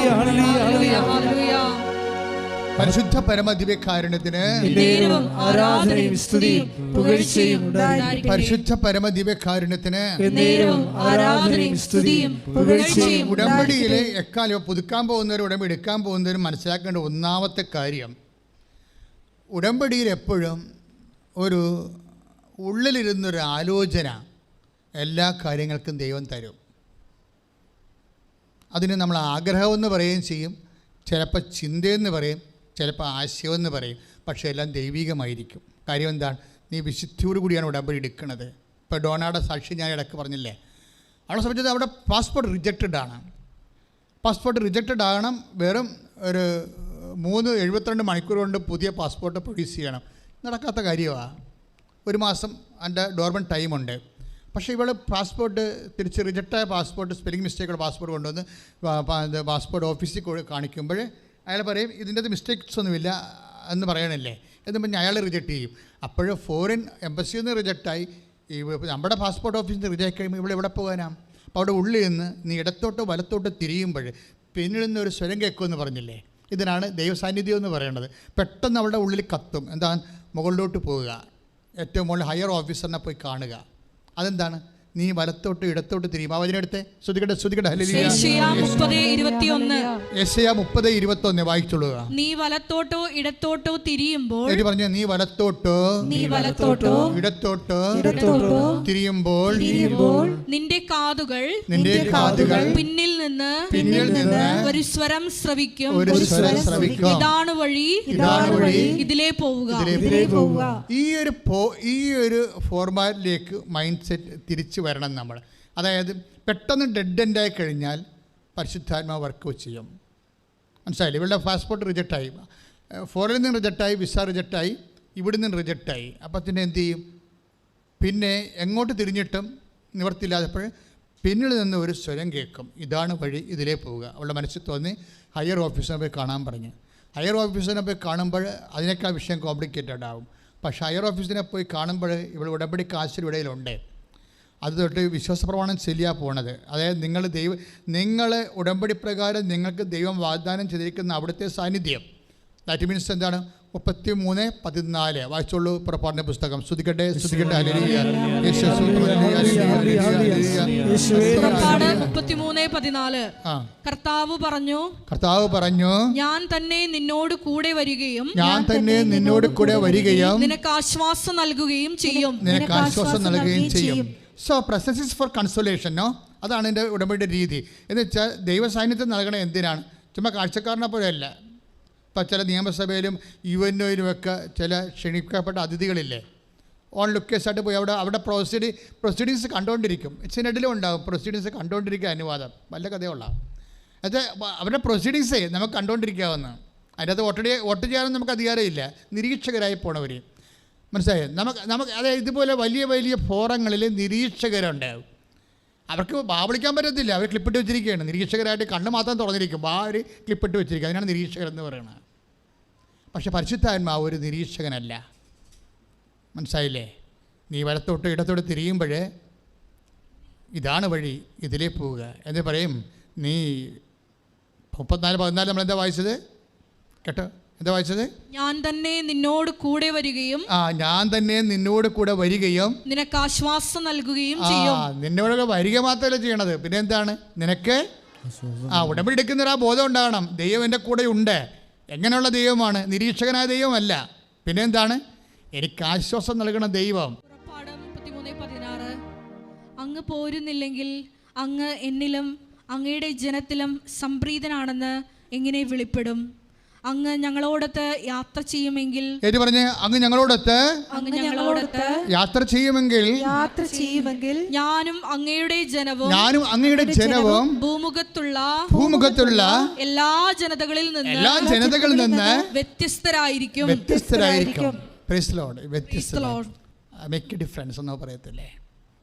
അതായത് മറ്റ് വ്യക്തികളിൽ നിന്ന് നമ്മൾ വ്യത്യസ്തരായിരിക്കും. അനിൽ ജോർജിൻ്റെ സാക്ഷ്യം എന്ന് പറഞ്ഞാൽ അവിടെയാണ് വ്യത്യസ്തമായിരിക്കുന്നത്. അതായത് ഇവൻ ഒരു പയ്യൻസാണ്. ശരിക്കും ഇവന് ആകെപ്പാടുള്ള ആസ്തി എന്താണ്? വിശ്വാസം. പിന്നെ ഉള്ളത് എന്താണ്? ആഗ്രഹം. ഇത്രയേ ഉള്ളൂ. ഈ രണ്ടുകൊണ്ടാണ് ഇവിടെ മൂലധനം ഇതാണ്, ക്യാപിറ്റലാണ്. ഒരു വിശ്വാസത്തിൻ്റെ ക്യാപിറ്റൽ എന്താണ്? പൈതൃക സ്വത്താണോ?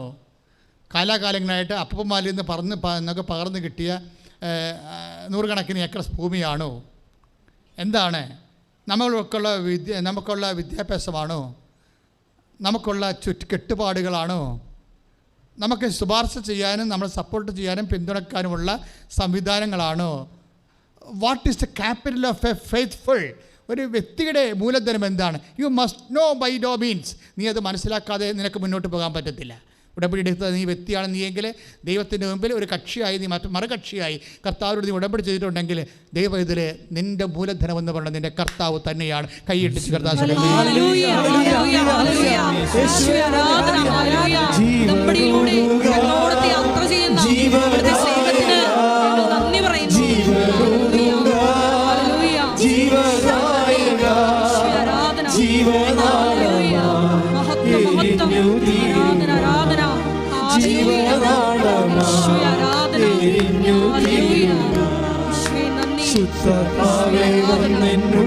വാസം ചെയ്യണേ സത്യാത്മാവേ നിത്യതയിൽ എത്തുവോളം.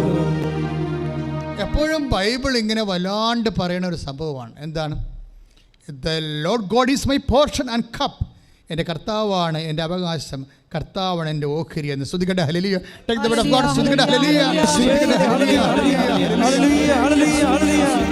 ജീവനോദുക ജീവദായക ജീവനോദുക ജീവദായക ജീവനാളമായി എരിഞ്ഞു തീരുക ജീവനാളമായി എരിഞ്ഞു തീരുക. ജനം കേൾക്കുക, ഏറ്റുപറയുക. 16-ാം സങ്കീർത്തനം 5-ാം തിരുവചനം. 16 സങ്കീർത്തനം 16:5 ഏറ്റുപറയുക. കർത്താവാണ് എൻ്റെ ഓഹരിയും പാനപാത്രവും. ഓ ദാറ്റ്സ് ഓക്കേ. അതായത് ഒന്ന് പറഞ്ഞേ, കർത്താവാണ് കർത്താവാണ് കർത്താവാണ് കർത്താവാണ് എൻ്റെ ഓഹരിയും എൻ്റെ ഓഹരിയും പാനപാത്രവും. പാനപാത്രവും. The Lord God is my portion and cup. എന്നുവെച്ചാൽ കർത്താവാണ് എൻ്റെ അവകാശം, എൻ്റെ അപ്പം തന്ന സ്വത്തല്ല. നിങ്ങൾ എവിടെ ആശ്രയിക്കണമെന്ന് പറയുകയാണ്. You must relay upon your load your God is crucified and risen. നിന്റെ മേൽ നിനക്ക് വേണ്ടി പരിഹാരം ചെയ്ത് ഉയർത്തെഴുന്നേറ്റ് നിനക്ക് വേണ്ടി പകരമായവനെയാണ് നമ്മൾ ആശ്രയിക്കേണ്ടത്. കൈയടിച്ച് കർത്താൻ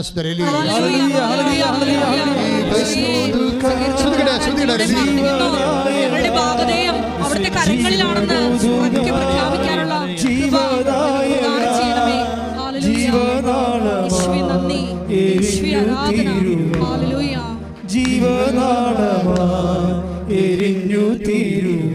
പരിശുദ്ധ പരമ ദിവ്യകാരുണ്യത്തിന് ആരാധനയും സ്തുതിയും പുകഴ്ചയും പരിശുദ്ധ പരമ ദിവ്യകാരുണ്യത്തിന് ആരാധനയും സ്തുതിയും പുകഴ്ചയും ഉണ്ടായിരിക്കട്ടെ. ഇത്തരം കാര്യങ്ങളാണ് അതിൽ ജോർജ് പറയണത്. എന്താണ്? എൻ്റെ ആസ്തി, എൻ്റെ മൂലധനം എന്ന് പറയുന്നത് എന്താണ്? എൻ്റെ വിശ്വാസമാണെന്ന്. എൻ്റെ വിശ്വാസം എന്ന് പറയുന്നത് എൻ്റെ അവകാശവും എൻ്റെ ഓഹരിയുമായ എൻ്റെ കർത്താവിൽ. ഒന്ന് പറഞ്ഞേ, എൻ്റെ ആസ്തിയും എൻ്റെ അവകാശവും എൻ്റെ ഓഹരിയുമായ കർത്താവാണ് എൻ്റെ മൂലധനം. എൻ്റെ ആസ്തിയും എൻ്റെ അവകാശവുമായ കർത്താവാണ് എൻ്റെ മൂലധനം. അതുകൊണ്ട് അവൻ പറയുന്ന കാര്യമുണ്ട്, എനിക്ക് സിവിൽ പോയിന്റ്സ് ഇല്ല, അതുകൊണ്ട് ബാങ്കുകാർ എന്നെ റിജക്റ്റ് ചെയ്തു. That means I lost my merit, അല്ലേ? ഉടമ്പടി ഭാഷയിൽ പറഞ്ഞാൽ എൻ്റെ മെറിറ്റ് പോയി. അപ്പോൾ ഞാൻ എന്ത് ചെയ്തു? ഞാൻ ഉടമ്പടിയെ റിലൈസ് ചെയ്തു. നിങ്ങൾ ഓർക്കണം, ഈസ് എ സ്റ്റുഡൻറ്റ്, ഒത്തിരിയേറെ വർഷങ്ങൾ കർത്താവുമായിട്ട് ബന്ധമുള്ള ആളല്ല, ഒരു പുതുക്കക്കാരനാണ്. എന്നാലും ചെയ്യണ കാര്യങ്ങൾ വൃത്തിയും മെനയോടാണ്ട് ചെയ്തിരിക്കുകയാണ്, വെടിപ്പായിട്ടാണ്ട് ചെയ്തിരിക്കുകയാണ്. എന്നിട്ട് ഉടമ്പടിയെ അത് റൈറ്റ് ഫോളോ ചെയ്യുകയാണ് കൃത്യമായിട്ട്. എന്താണ്? എൻ്റെ കർത്താവാണ് എൻ്റെ ഓഹരി, എൻ്റെ അവകാശമെന്ന് പറയുന്ന സങ്കീർത്തനം 16:5 നിലപാടാണ്. എന്താണ്? എൻ്റെ ആസ്തി എൻ്റെ വിശ്വാസമാണെന്ന് പറയണത്. എൻ്റെ ആസ്തി എൻ്റെ വിശ്വാസമാണ്. എന്തുള്ള വിശ്വാസമാണ്? കഴിഞ്ഞ ദിവസങ്ങളിൽ എബി എന്നും പറഞ്ഞൊരു സഹോദരൻ സാക്ഷ്യം പറഞ്ഞു. എബിയുടെ സാക്ഷ്യം എന്ന് പറയുന്നത്, എബി മാളയിലുള്ള ആളാണ്. നിങ്ങളത് യൂട്യൂബിലുണ്ട്, നല്ല സാക്ഷ്യമാണ്. എബിയുടെ പ്രശ്നം, എബി ഒക്ടോബർ 2021 അയാളെ ഖത്തറിൽ വർക്ക് ചെയ്യുന്ന ഒരു ഓഫീസറാണ്. പെട്ടെന്ന് ആളെ കൊളാപ്സായിപ്പോയി. കോവിഡ് പിടിച്ചാണെന്ന് തോന്നുന്നത്. കോവിഡിൻ്റെ മൂർധന്യ സമയത്താണ് എബി കൊളാപ്സായി പോകും. പുള്ളിക്ക് ഇങ്ങനെ ഇതിൻ്റെ ഈ റെസ്പിറേറ്ററി പ്രോബ്ലംസ് ഉണ്ടാകുന്നത് പുള്ളിക്ക് ഫീൽ ചെയ്യുന്നുണ്ട്. പക്ഷേ പുള്ളിയുടെ ഡ്യൂട്ടി കുറച്ച് കടുത്ത ഡ്യൂട്ടി ആയത് കാരണം അങ്ങനെ പെട്ടെന്ന് ഹോസ്പിറ്റലിൽ അഡ്മിറ്റ് ചെയ്യാൻ പറ്റുന്ന സാഹചര്യം വരാത്തതുകൊണ്ട് പുള്ളി അതുകൊണ്ട് നടന്ന് പെട്ടെന്ന് പുള്ളി ഫെയ്ഡായിപ്പോയി, വീണുപോയി. പിന്നെ ഇയാൾ ആംബുലൻസിലാണ് കൊണ്ടുപോകണത്. ഖത്തർ ഹോസ്പിറ്റലിലേക്ക് കൊണ്ടുപോയി കഴിയുമ്പോൾ അവിടെ പുള്ളി ഉടനെ കോമയിലായിപ്പോവും. അതായത് പൾസ് ഡൗൺ ആകും, പ്രഷർ ഡൗൺ ആകും, പിന്നെ ഈ ഓക്സിജൻ കിട്ടണില്ല, പക്ഷേ എന്നിട്ട് ഇയാളെ കൊണ്ടുപോയി ഒരു ടെൻറ്റിലായിടണത് പുറത്ത്. കോവിഡ് കാലത്തിൻ്റെ അവസ്ഥ അറിയാമല്ലോ. ഹോസ്പിറ്റലിലെ ബെഡെല്ലാം തീരും. പിന്നെ അവിടെ അവിടേക്കാണ് സ്വദേശി വിദേശി പ്രശ്നം വരണത്. അപ്പോൾ അവിടെ അക്കാലങ്ങളിലെല്ലാം ഈ വിദേശ രാജ്യങ്ങളിലെല്ലാം സ്വദേശികളെ എടുത്ത് കട്ടിലേക്ക് കിടത്തിയിട്ട് വിദേശികളെ കൊണ്ടുവന്ന് കൂടാരത്തിലിടും. ചത്ത് ഉണ്ടെങ്കിൽ ഉണ്ട് ട്രീറ്റ്മെൻറ്റ്. നമ്മൾ കടന്നു പോകുന്നൊരു കാലമാണ് കോവിഡ് കാലം. നമ്മൾ ആരുമൊക്കെ ആണെന്ന് പറഞ്ഞ് നടന്ന ഒരു കാലമുണ്ട്. പക്ഷെ നമ്മൾ അന്യനാട്ടിൽ ചെന്ന് കഴിയുമ്പോൾ എന്തെങ്കിലും സംഭവിക്കുമ്പോൾ നമ്മളവർക്കും PR കിട്ടിയിട്ടുണ്ട്, നമ്മൾ അവിടുത്തെ പൗരനാണ്, ആന കൂനെന്നൊക്കെ പറഞ്ഞാലും എന്തെങ്കിലും സംഭവിച്ചു കഴിഞ്ഞാൽ നീ എത്രാമത്തെ പൗരനാണെന്ന് അവർ പറയും നിന്നോട്. അതാണ് വിഷയം. നീ എത്രാമത്തെ പൗരനാണെന്ന് പറയും. 1ാമത്തെ പൗരനാണോ, 2ാമത്തെ പൗരനാണോ, 3ാമത്തെ പൗരനാണോ. ദൈവ പൈതലേ, ബേസിക്കായിട്ട് ഓർക്കുക, നിൻ്റെ കയ്യിരിക്കുന്ന കാർഡല്ല നിനക്ക് തന്നിരിക്കുന്ന വേറൊരു കാർഡുണ്ട്. ഇതിൽ നീ ആരാണെന്ന് പറഞ്ഞിട്ടുണ്ട്. നീ എനിക്ക് ബഹുമാന്യനാണ്, നീ എനിക്ക് പ്രിയങ്കരനാണ്, ഏത് കോവിഡ് വന്നാലും. റോമ 8:32 നമുക്ക് യേശുക്രിസ്തുവിന് നൽകിയവൻ അവനോടുകൂടെ സമസ്തവും നമുക്ക് നൽകുകയില്ലേ. ശ്രുതികട്ടെ. റോമ 8:32 സ്വപുത്രനെ പോലും ഒഴിവാക്കാതെ എന്ന് പറഞ്ഞ സ്വപുത്രനെ പോലും ഒഴിവാക്കാതെ നമുക്കെല്ലാവർക്കും വേണ്ടി അവനെ ഏൽപ്പിച്ചു തന്നവൻ അവനോട് കൂടെ സമസ്തവും നമുക്ക് ദാനമായി നൽകാതിരിക്കുമോ? കൈയടിച്ച് ശ്രദ്ധിക്കട്ടെ. ഹല്ലേലൂയ.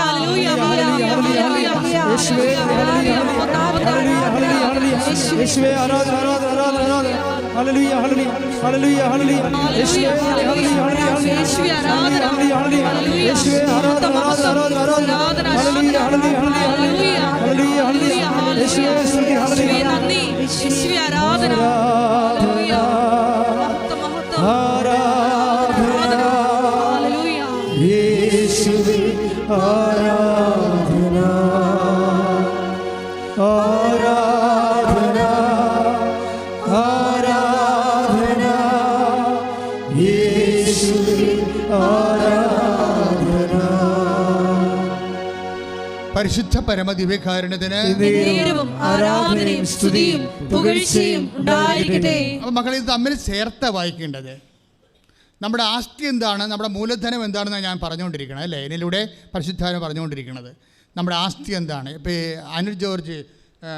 അതുൽ ജോർജ് പറഞ്ഞില്ലേ, എൻ്റെ ആസ്തി എൻ്റെ വിശ്വാസമാണെന്ന്. ആരിലാണ് ആ വിശ്വാസം? ആകാശവും ഭൂമിയും സൃഷ്ടിച്ച കർത്താവിലാണ്. എങ്ങനെയുള്ള കർത്താവാണ്? തൻ്റെ മകനേക്കാളും നമ്മൾ ബഹുമാന്യനായി കരുതുന്നവനാണ്. വായിച്ചില്ലേ, നീ എനിക്ക് ബഹുമാന്യനാണ്, എനിക്ക് പ്രിയങ്കരനാണ്. അതൊക്കെ നമുക്കുള്ള സെൽഫ് എസ്റ്റീം വർദ്ധിപ്പിക്കണം. മനസ്സിലായില്ലേ? മറ്റു മനുഷ്യർ നമ്മളെ തള്ളിക്കളഞ്ഞു, ബാങ്കിൽ നമ്മളെ പറഞ്ഞു വിട്ടു, കോളേജിൽ നമ്മളെ പറഞ്ഞു വിട്ടു, വിസ എൻട്രി നമ്മൾ പരാജയപ്പെട്ടു, നമ്മളെ പറഞ്ഞു വിട്ടു. ഇങ്ങനെ ഓരോരോ സംവിധാനങ്ങൾ നിന്നെ കൈവിടുമ്പോഴേ നിനക്ക് വേണ്ടി പറയുന്നവരാണ്, I will not disown you at any cost. ഞാൻ നിന്നെ ഒരു വിധത്തിലും അവഗണിക്കുകയോ ഞാൻ നിന്നെ ഒരു വിധത്തിലും അവഗണിക്കുകയോ ഉപേക്ഷിക്കുകയോ ഇല്ല എന്ന് അവിടുന്ന് പറഞ്ഞിട്ടുണ്ടല്ലോ. ഓ സോ മൈ ചൈൽഡ്, ഓ ദൈവപൈതലെ, നീ ശ്രദ്ധിക്കുക. നീ എവിടുന്നെങ്കിലും ഏതെങ്കിലും ഓഫീസിൽ നിന്നോ ഏതെങ്കിലും അധികാര സ്ഥാനത്ത് നിന്നോ നീ ഡിപ്രൈവ് ആയി കഴിഞ്ഞാൽ, നിന്നെ അവർ തള്ളിവിട്ടാൽ, നിനക്ക് മെറിറ്റില്ലെന്ന് പറഞ്ഞു വിട്ടാൽ, നീ പറയണം, എനിക്ക് വേണ്ടി വില ചെയ്തവൻ, രക്തം ചിന്തിയവൻ, എന്നെ വീണ്ടെടുത്തവൻ, തൻ്റെ ജീവനേക്കാൾ എന്നെ സ്നേഹിക്കുന്നവൻ, എല്ലാ ജനതകളെക്കാൾ പകരമായി തൻ്റെ ജീവനെ എന്നെ വീണ്ടെടുക്കാൻ വേണ്ടി നൽകിയവൻ, അവനോടുകൂടി എല്ലാം ചേർത്ത് നൽകുന്നവൻ എൻ്റെ കർത്താവ്, അവനാണ് എൻ്റെ അവകാശം, അവനാണ് എൻ്റെ ഓഹരി. ശ്രുതിക്കട്ടെ.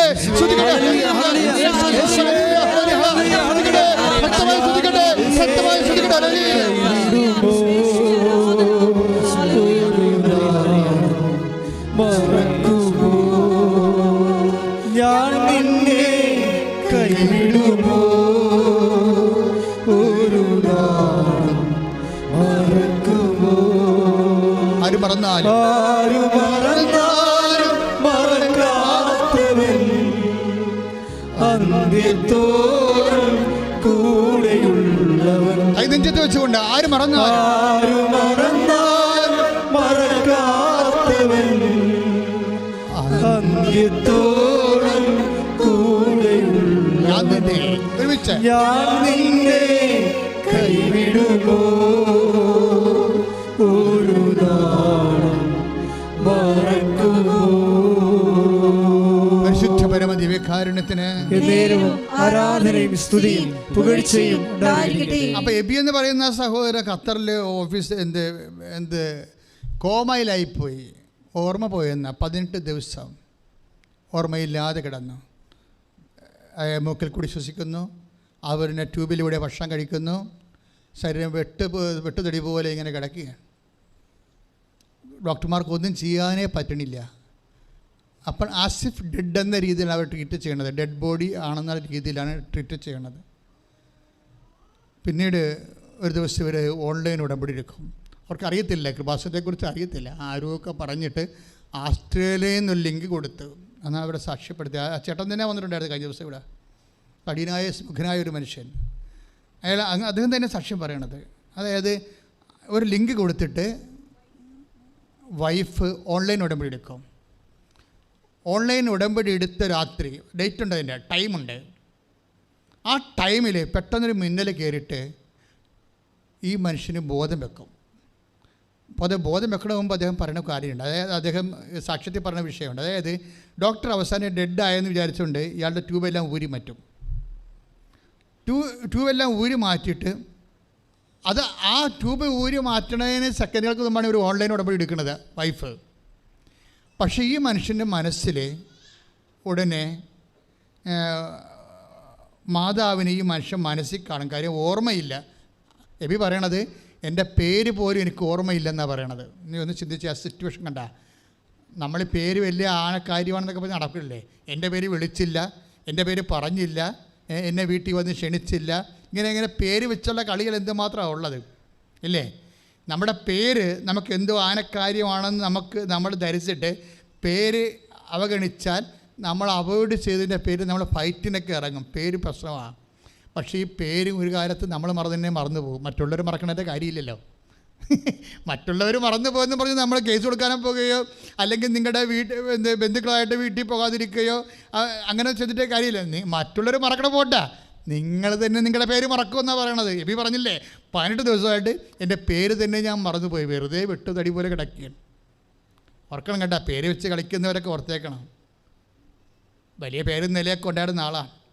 പേരാണ് അവൻ ആദ്യം കളഞ്ഞത്. പ്രകൃത്യാ ദൈവമായിരിക്കവേ അവൻ ദൈവത്തോടുള്ള സമാനത മുറുകെ പിടിക്കേണ്ട കാര്യമായി പരിഗണിച്ചില്ല. ഈ പരിഗണിക്കാതിരിക്കുന്ന സ്ഥലത്ത് വെച്ചാണ് ഈ എളിമ ആരംഭിക്കുന്നത്. പരിഗണിക്കേണ്ടെന്നിടത്ത് വെച്ചാണ് അഹങ്കാരം ആരംഭിക്കുന്നത്. ഫിലിപ്പിയർ 2:7 ഭയങ്കര സീരിയസ് വചനമാണ്. പരിഗണിക്കാത്തിടത്ത് വെച്ച്, നമ്മളെ ദൈവതിരുസന്നിധിയിൽ പരിഗണിക്കാതിരിക്കുന്ന സ്ഥലത്ത് വെച്ച്, അല്ലെ നമ്മളെ മറ്റുള്ളവർ പരിഗണിച്ചില്ല എന്നതിൻ്റെ പേര് നമുക്ക് നൊമ്പരം തോന്നാത്തിടത്ത് വെച്ച് ആണ് എളിമ ആരംഭിക്കുന്നത്. എളിമയെന്ന് പറഞ്ഞ് ജലദോഷം പിടിച്ച് നടന്നിട്ട് കാര്യമില്ല. നമ്മുടെ കയ്യിലൊക്കെ വന്നിരിക്കുന്ന ആധ്യാത്മികതയിൽ വന്നിരിക്കുന്ന വിഷയം, നമ്മൾ നെഗളത്തിന് എളിമ എന്ന് പറയും അല്ലേ. നെഗളം അഹങ്കാരത്തിന് എളിമ എന്ന് പറയും. പക്ഷേ എളിമ എന്ന് പറയണത് എന്താണ്? അത് കൃപ അപ്ലോഡ് ചെയ്യുന്നതിന് വേണ്ടിയുള്ള സുവിശേഷ സൂത്രമാണ്. ഏതെങ്കിലും കാരണവശാലും നിന്നെ തള്ളിക്കളയുക, നിന്നെ ഓഫീസിൽ നിന്ന് തള്ളിക്കളയുക, ഇൻ്റർവ്യൂവിന് ഔട്ടാക്കുക എന്നിട്ട് നിങ്ങൾ പറയത്തില്ലേ, എന്നേക്കാൾ മാർക്ക് കുറഞ്ഞവരെയാണ് അവരെടുത്തത്, എന്നെ എടുത്തില്ല എന്ന് പറയും. എന്നേക്കാൾ മാർക്ക് കുറഞ്ഞവരെ എന്നെ എടുത്തില്ല, അപ്പോൾ അവരെന്നോട് എന്തോ അനീതി കാണിച്ചു എന്നാണ്. എൻ്റെ ദൈവവേദന, നിങ്ങൾക്ക് പരിചയം ബന്ധമുള്ളവരും ബന്ധമില്ലാത്തവരും നിങ്ങളോട് എന്ത് കാണിച്ചു എന്നുള്ളത് ദാറ്റ് ഡസൻറ്റ് മേക്ക് എനിത്തിങ്. എന്താ കാര്യം? നിങ്ങളോട് നീതി കാണിക്കാൻ ഒരാൾ മാത്രമേ ഉള്ളൂ. ആരാണ്? നിങ്ങൾക്ക് വേണ്ടി ജീവൻ ചൊരിഞ്ഞവൻ. അവൻ നിന്നെ ഫൊർസേക്ക് ചെയ്യാത്തടത്തോളം, നിന്നെ അവഗണിക്കാത്തടത്തോളം കാലം നീ നട്ടലോടുകൂടി നിൽക്കണം. അവൻ നിന്നെ എന്താ ഇങ്ങനെ നിൽക്കണം എന്നുണ്ടെങ്കിലുണ്ടല്ലോ, നമുക്ക് ഈ സാന്നിധ്യത്തെക്കുറിച്ച്, ദൈവസാന്നിധ്യത്തെക്കുറിച്ച് ഒരു ബോധം ഉണ്ടാകണം. കാര്യം നമ്മൾക്ക് എന്തുകൊണ്ടാണ് ഇങ്ങനെയൊക്കെയുള്ള സ്ഥലങ്ങളിൽ ഒരു ഉള്ളുപദേശം കിട്ടാത്തത്? എന്തുകൊണ്ടാണ്? അതായത് നിങ്ങൾക്ക് ഉള്ളുപദേശം കിട്ടണില്ലെങ്കിൽ നിങ്ങൾ you are cease to exist as a Christian. ഒരു ക്രിസ്ത്യൻ നിലയിൽ നിങ്ങൾ അസ്തമിച്ചിരിക്കുകയാണ്. അതുകൊണ്ടാണ് ഉള്ളുദ്ദേശം എന്ന് പറയുന്നത്, എന്തെങ്കിലും നമ്മൾ കീടറവോ ഒരു പരാജയമോ സംഭവിച്ചാൽ ഉടനെ നമ്മുടെ ഉള്ളിൽ നിന്ന് നീ വലത്തോട്ട് എത്ര വചനം 20 യെശയ്യാ 30:21 വായിച്ചോളൂ. ഉള്ളുദ്ദേശം പറഞ്ഞോളൂ. ഏഷ്യ 30:21. യെശയ്യാ 30:21 എന്താ നീ പറയണത്? വലത്തോട്ടോ ഇടത്തോട്ടോ തിരിയുമ്പോൾ നീ വലത്തോട്ടോ ഇടത്തോട്ടോ തിരിയുമ്പോൾ നിന്റെ കാതുകൾ പിന്നിൽ നിന്ന് ഒരു സ്വരം ശ്രവിക്കും. ഇതാണ് വഴി, ഇതിലേ പോവുക. അപ്പൊ ഉള്ളിൽ നിന്ന് ഉള്ള് ഉപദേശം എന്നും പറഞ്ഞ് ഒരു ആധ്യാത്മികമായ കമ്മ്യൂണിക്കേഷൻസ് ഉണ്ട്. ഇത് എപ്പോഴാണ് വരണമെന്ന് വെച്ച് കഴിഞ്ഞാൽ ഇത് നമ്മൾ വളരെ ശ്രദ്ധിക്കണം ഉടമ്പടി എടുക്കുമ്പോൾ. കാര്യം പരിശുദ്ധാത്മാവിനെ നിർവീര്യമാക്കുകയോ ദുഃഖിപ്പിക്കുകയോ ചെയ്ത ആ സാഹചര്യങ്ങൾ ഉടമ്പടിക്കാർ അവോയ്ഡ് ചെയ്യണം.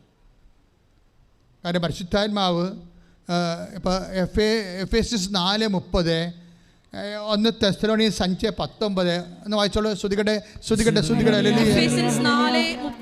എഫേസ്യസ് 4:30 പറഞ്ഞോളൂ. രക്ഷയുടെ ദിനത്തിനു വേണ്ടി രക്ഷയുടെ ദിനത്തിനു വേണ്ടി നിങ്ങളെ മുദ്രിതരാക്കിയ ദൈവത്തിന്റെ പരിശുദ്ധാത്മാവിനെ വേദനിപ്പിക്കരുത്. മനസ്സിലായില്ലേ? ഈ ഉള്ളുപദേശം കിട്ടാത്തത് എന്താണെന്നറിയാമോ? പരിശുദ്ധാത്മാവ് വേദനിച്ചിരിക്കണ കൊണ്ടാ. എന്തുകൊണ്ടാണ് പരിശുദ്ധാത്മാവ് വേദനിച്ചിരിക്കുന്നത്? നിങ്ങൾ വേറെ അരൂപിക്ക് കൂടുതൽ പ്രാധാന്യം കൊടുക്കണ കൊണ്ടാണ്. ദുഷ്ടാരൂപി, മനുഷ്യാരൂപിക്കൊക്കെ അല്ലേ? അതായത് വിനയപ്പെടാതിരിക്കുമ്പോൾ നിങ്ങൾ ഒരു മത്സരത്തിലാണെങ്കിൽ നിങ്ങളെ ബൂസ്റ്റ് ചെയ്തിരിക്കുന്നത് ഹ്യൂമൻ സ്പിരിറ്റാണ്, ദൈവാരൂപിയല്ല, പരിശുദ്ധാരൂപിയാണ്. കാര്യം ദൈവത്തെ നഷ്ടപ്പെടാതിരുന്ന കാലം വേറെ ബന്ധമോ സ്വന്തമോ എന്ത് നഷ്ടപ്പെട്ട അവളെന്നെ ഫോൺ വിളിച്ചിട്ട് കുറേ നാളായി, സാരമില്ല. ഇത് നിങ്ങൾക്ക് ഫീൽ ചെയ്യുന്നുണ്ടെങ്കിൽ എന്തോ ഒരു കുഴപ്പമുണ്ടെന്ന് എൻ്റെ അർത്ഥം. ചില ആൾക്കാർ സ്ഥിരം നിങ്ങളെ ഫോൺ വിളിക്കുന്ന ആൾക്കാർ വിളിക്കണില്ലെന്ന് വിചാരിച്ചോ? നിങ്ങൾക്കത് വല്ലാണ്ട് ഫീൽ ചെയ്തിട്ടുണ്ടെങ്കിലേ നിങ്ങളുടെ പോക്ക് സ്ത്രീയാണെന്ന് പറയാം, അല്ലെ പുരുഷനാണ്. എന്താ കാര്യം? മനുഷ്യന് നിങ്ങൾ ഓവർ ഇമ്പോർട്ടൻസ് കൊടുത്തിരിക്കുന്നത് ദൈവത്തെക്കാൾ ഉപരി. നിങ്ങൾക്ക് പ്രാർത്ഥിക്കാൻ കഴിയുന്നില്ലെങ്കിൽ യു മസ്റ്റ് വീപ്പ്. എന്താ കാര്യം? അപ്പം നിങ്ങൾക്ക് ദുഃഖം ഉണ്ടാകണം. നിങ്ങൾക്ക് ദൈവദർശനത്തിൽ വരാൻ കഴിയുന്നില്ലെങ്കിൽ, നമുക്കറിയാമല്ലോ ഏത് പാപാവസ്ഥയിലാണെങ്കിലും ദൈവം ചെയ്യണൊരു കാര്യം, ഒരു ത്രെഡ് ഇട്ടേക്കും. എന്താണ്? തൻ്റെ സന്നിധിയിൽ നിന്ന് തള്ളിക്കളയത്തില്ല. ഇപ്പോൾ ചില ആൾക്കാരൊക്കെ പാപാവസ്ഥയൊക്കെ വരുമല്ലോ, മനുഷ്യന്മാരുടെ ജീവിതമല്ലേ, ചിലപ്പോൾ അറിഞ്ഞു വരും, അറിയാതെ വരും. പക്ഷേ നിങ്ങൾക്ക് അറിഞ്ഞ് വന്നിട്ടും നിങ്ങൾക്ക് പ്രെയർ ചെയ്യാൻ പറ്റുന്നുണ്ടോ, നിങ്ങൾക്ക് വചനം വായിക്കാൻ പറ്റുന്നുണ്ടോ എങ്കിൽ you are in front of God. നിങ്ങൾ ദൈവദൃസ്ഥനിധിയിലാണ്. നിങ്ങൾക്കത് ഒന്നുമേ പറ്റണില്ല എന്നുണ്ടെങ്കിൽ യു ആർ ഡിപ്രൈവ്ഡ്. നിങ്ങൾ പുറത്താക്കപ്പെട്ടവനാണ്. ശ്രദ്ധിക്കുക. കർത്താവായ ദൈവമേ, ഈശോയെ, ഞാൻ പാപാവസ്ഥയിലാണെങ്കിൽ അങ്ങ് എന്നെ കൈവിട്ടതുപോലെ എനിക്ക് തോന്നുന്നുണ്ടെങ്കിൽ, ഞാൻ നിരാശയിലാണെങ്കിൽ, എനിക്ക് ആ കാര്യത്തില് ദുഃഖമുണ്ടെങ്കിൽ ഈശോ എന്നെ പുനഃക്രമീകരിക്കണമേ, എന്നെ അഭിഷേകം ചെയ്യണമേ, എന്നെ പുനഃപ്രതിഷ്ഠിക്കണമേ. അതെന്താ മക്കളെ, എന്താ വിഷയം എന്ന് വെച്ച് കഴിഞ്ഞാൽ, നമുക്ക് ദൈവം ഒരേ സമയം തന്നെ ആരാണ്? വ്യക്തിയുമാണ്, ശക്തിയുമാണ്. കാരണം ഉടമ്പടിയുടെ ബേസിക് പ്രിൻസിപ്പിൾ എപ്പോഴും ഞാൻ ആൾക്കാർക്ക് കിട്ടുന്നത് ഈ ധ്യാനത്തിൽ നിന്നല്ലേ കിട്ടത്തുള്ളൂ. അതുകൊണ്ട് ആത്മാവ് എന്നോട് ഈ സമയത്ത് ഇതെല്ലാം പറഞ്ഞുകൊണ്ടിരിക്കും. അതുകൊണ്ട് നിങ്ങളിതെല്ലാം ശ്രദ്ധിച്ച് നോക്കിക്കൊണ്ടും പ്രാർത്ഥിച്ചുകൊണ്ടും പഠിച്ചുകൊണ്ടും ഇരിക്കണം. എന്താ കാര്യം വെച്ച് കഴിഞ്ഞാൽ, ഇന്ന് ഉടമ്പടി ധ്യാനം തുടങ്ങിയപ്പോൾ തന്നെ ആത്മാവ് എന്താ പറഞ്ഞത്? ഉടമ്പടിയുടെ ഏറ്റവും വലിയ ആനുകൂല്യം എന്ന് പറയുന്നത് ദ പ്രസൻസ് ഓഫ് ഗാഡ്, ദൈവത്തിൻ്റെ സാന്നിധ്യമാണ്. നിങ്ങൾ പറയുന്ന IELTS ജയിക്കുകയോ PR കിട്ടുകയോ പ്രൊമോഷൻ കിട്ടുകയോ വസ്തു വിൽക്കുകയോ ഇതൊന്നുമേ അല്ല. ഇതെല്ലാം ഇഫക്റ്റാണ്. കോസ് എന്ന് പറയണത് ദൈവത്തിൻ്റെ സാന്നിധ്യമാണ്. നിങ്ങൾ ഉടമ്പടി എടുക്കുമ്പോൾ കൂടുതൽ പ്രാധാന്യം കൊടുക്കേണ്ടത് ഉടമ്പടി എടുക്കുന്ന വഴി നിങ്ങളിൽ വന്നു ചേരുന്ന ദൈവത്തിൻ്റെ സാന്നിധ്യമാണ്. അതുകൊണ്ടാണല്ലോ ജോഷുവ 1:9 പറയണത്, wherever you go I am with you. നീ എവിടെ പോയാലും നിൻ്റെ കൂടെ ഞാൻ ഉണ്ടാകും.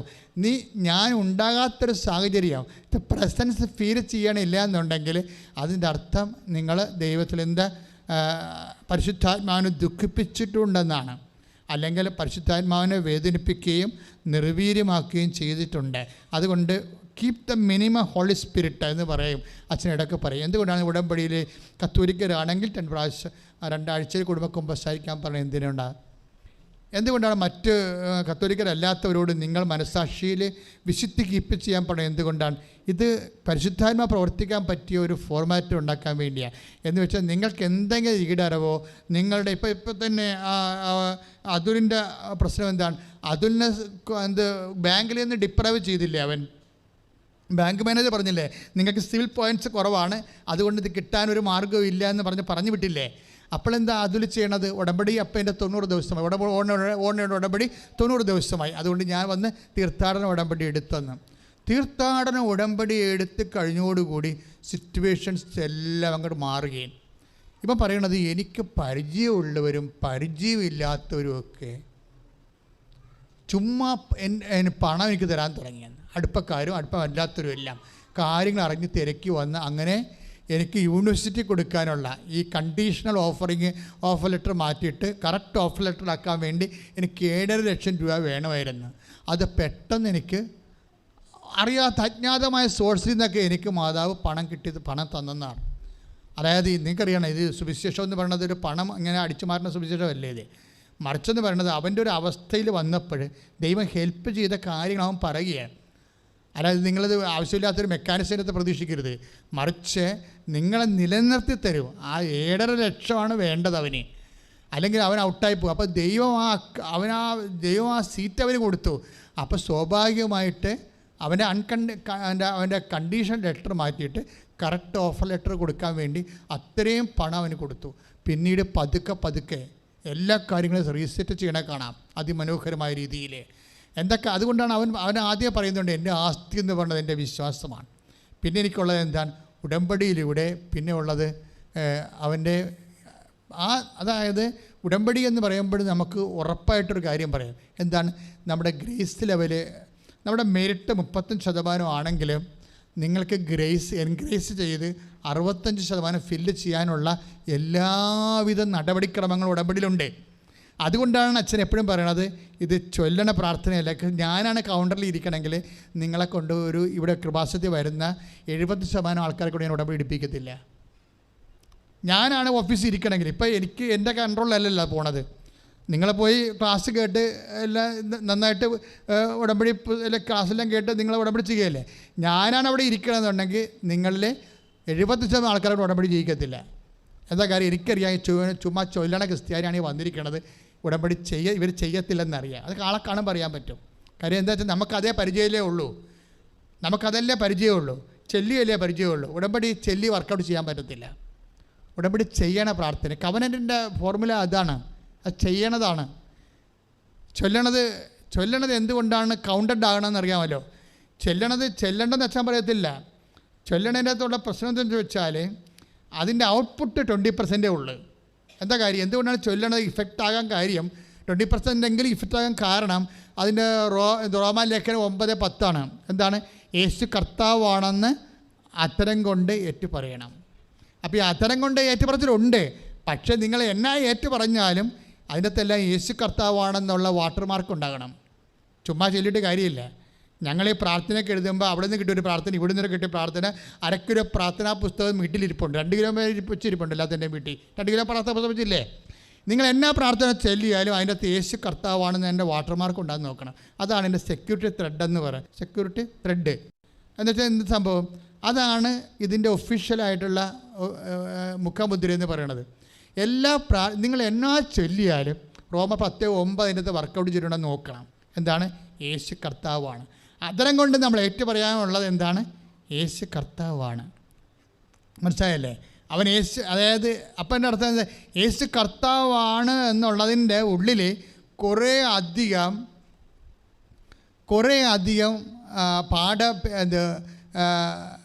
തർജ്ജിമകളുണ്ട്. ഇതെല്ലാം അതായത് ആത്മാവിൻ്റെ തർജ്ജിമകൾ. ഒരു വചനം കേൾക്കുമ്പോൾ ആത്മാവ് തർജ്ജിമ ചെയ്യണം. ഉടനെ വചനം നമ്മൾ കേൾക്കുമ്പോൾ അതിനകത്ത് ആത്മതർജ്ജിമ നൽകണം. ഉടനെ വരണം, ഉടനെ ഓട്ടോമാറ്റിക്കായിട്ട് വരണം. ഇപ്പോൾ യേശു കർത്താവാണ്, ഉടനെ അത് ആ വചനം കേൾക്കുമ്പോൾ ഉടനെ ആത്മാവ് തർജ്ജിമ ചെയ്യും. ബാങ്ക് മാനേജറല്ല കർത്താവെന്ന്. അതാണ് സാധനം, അതാണ് തർജ്ജിമ എന്ന് പറയണത്. ഇത് നിൻ്റെ ജീവിതമായിട്ട് ബന്ധപ്പെട്ടിരിക്കുകയാണ്. ഇപ്പോഴേ ഖത്തറിലെ ഡോക്ടർമാർ എബിയോട് പറഞ്ഞു ഡെഡ് ബോഡിയാണ്, ഇനി ഒന്നും ചെയ്യാനില്ലെന്ന് പറയും അല്ലേ.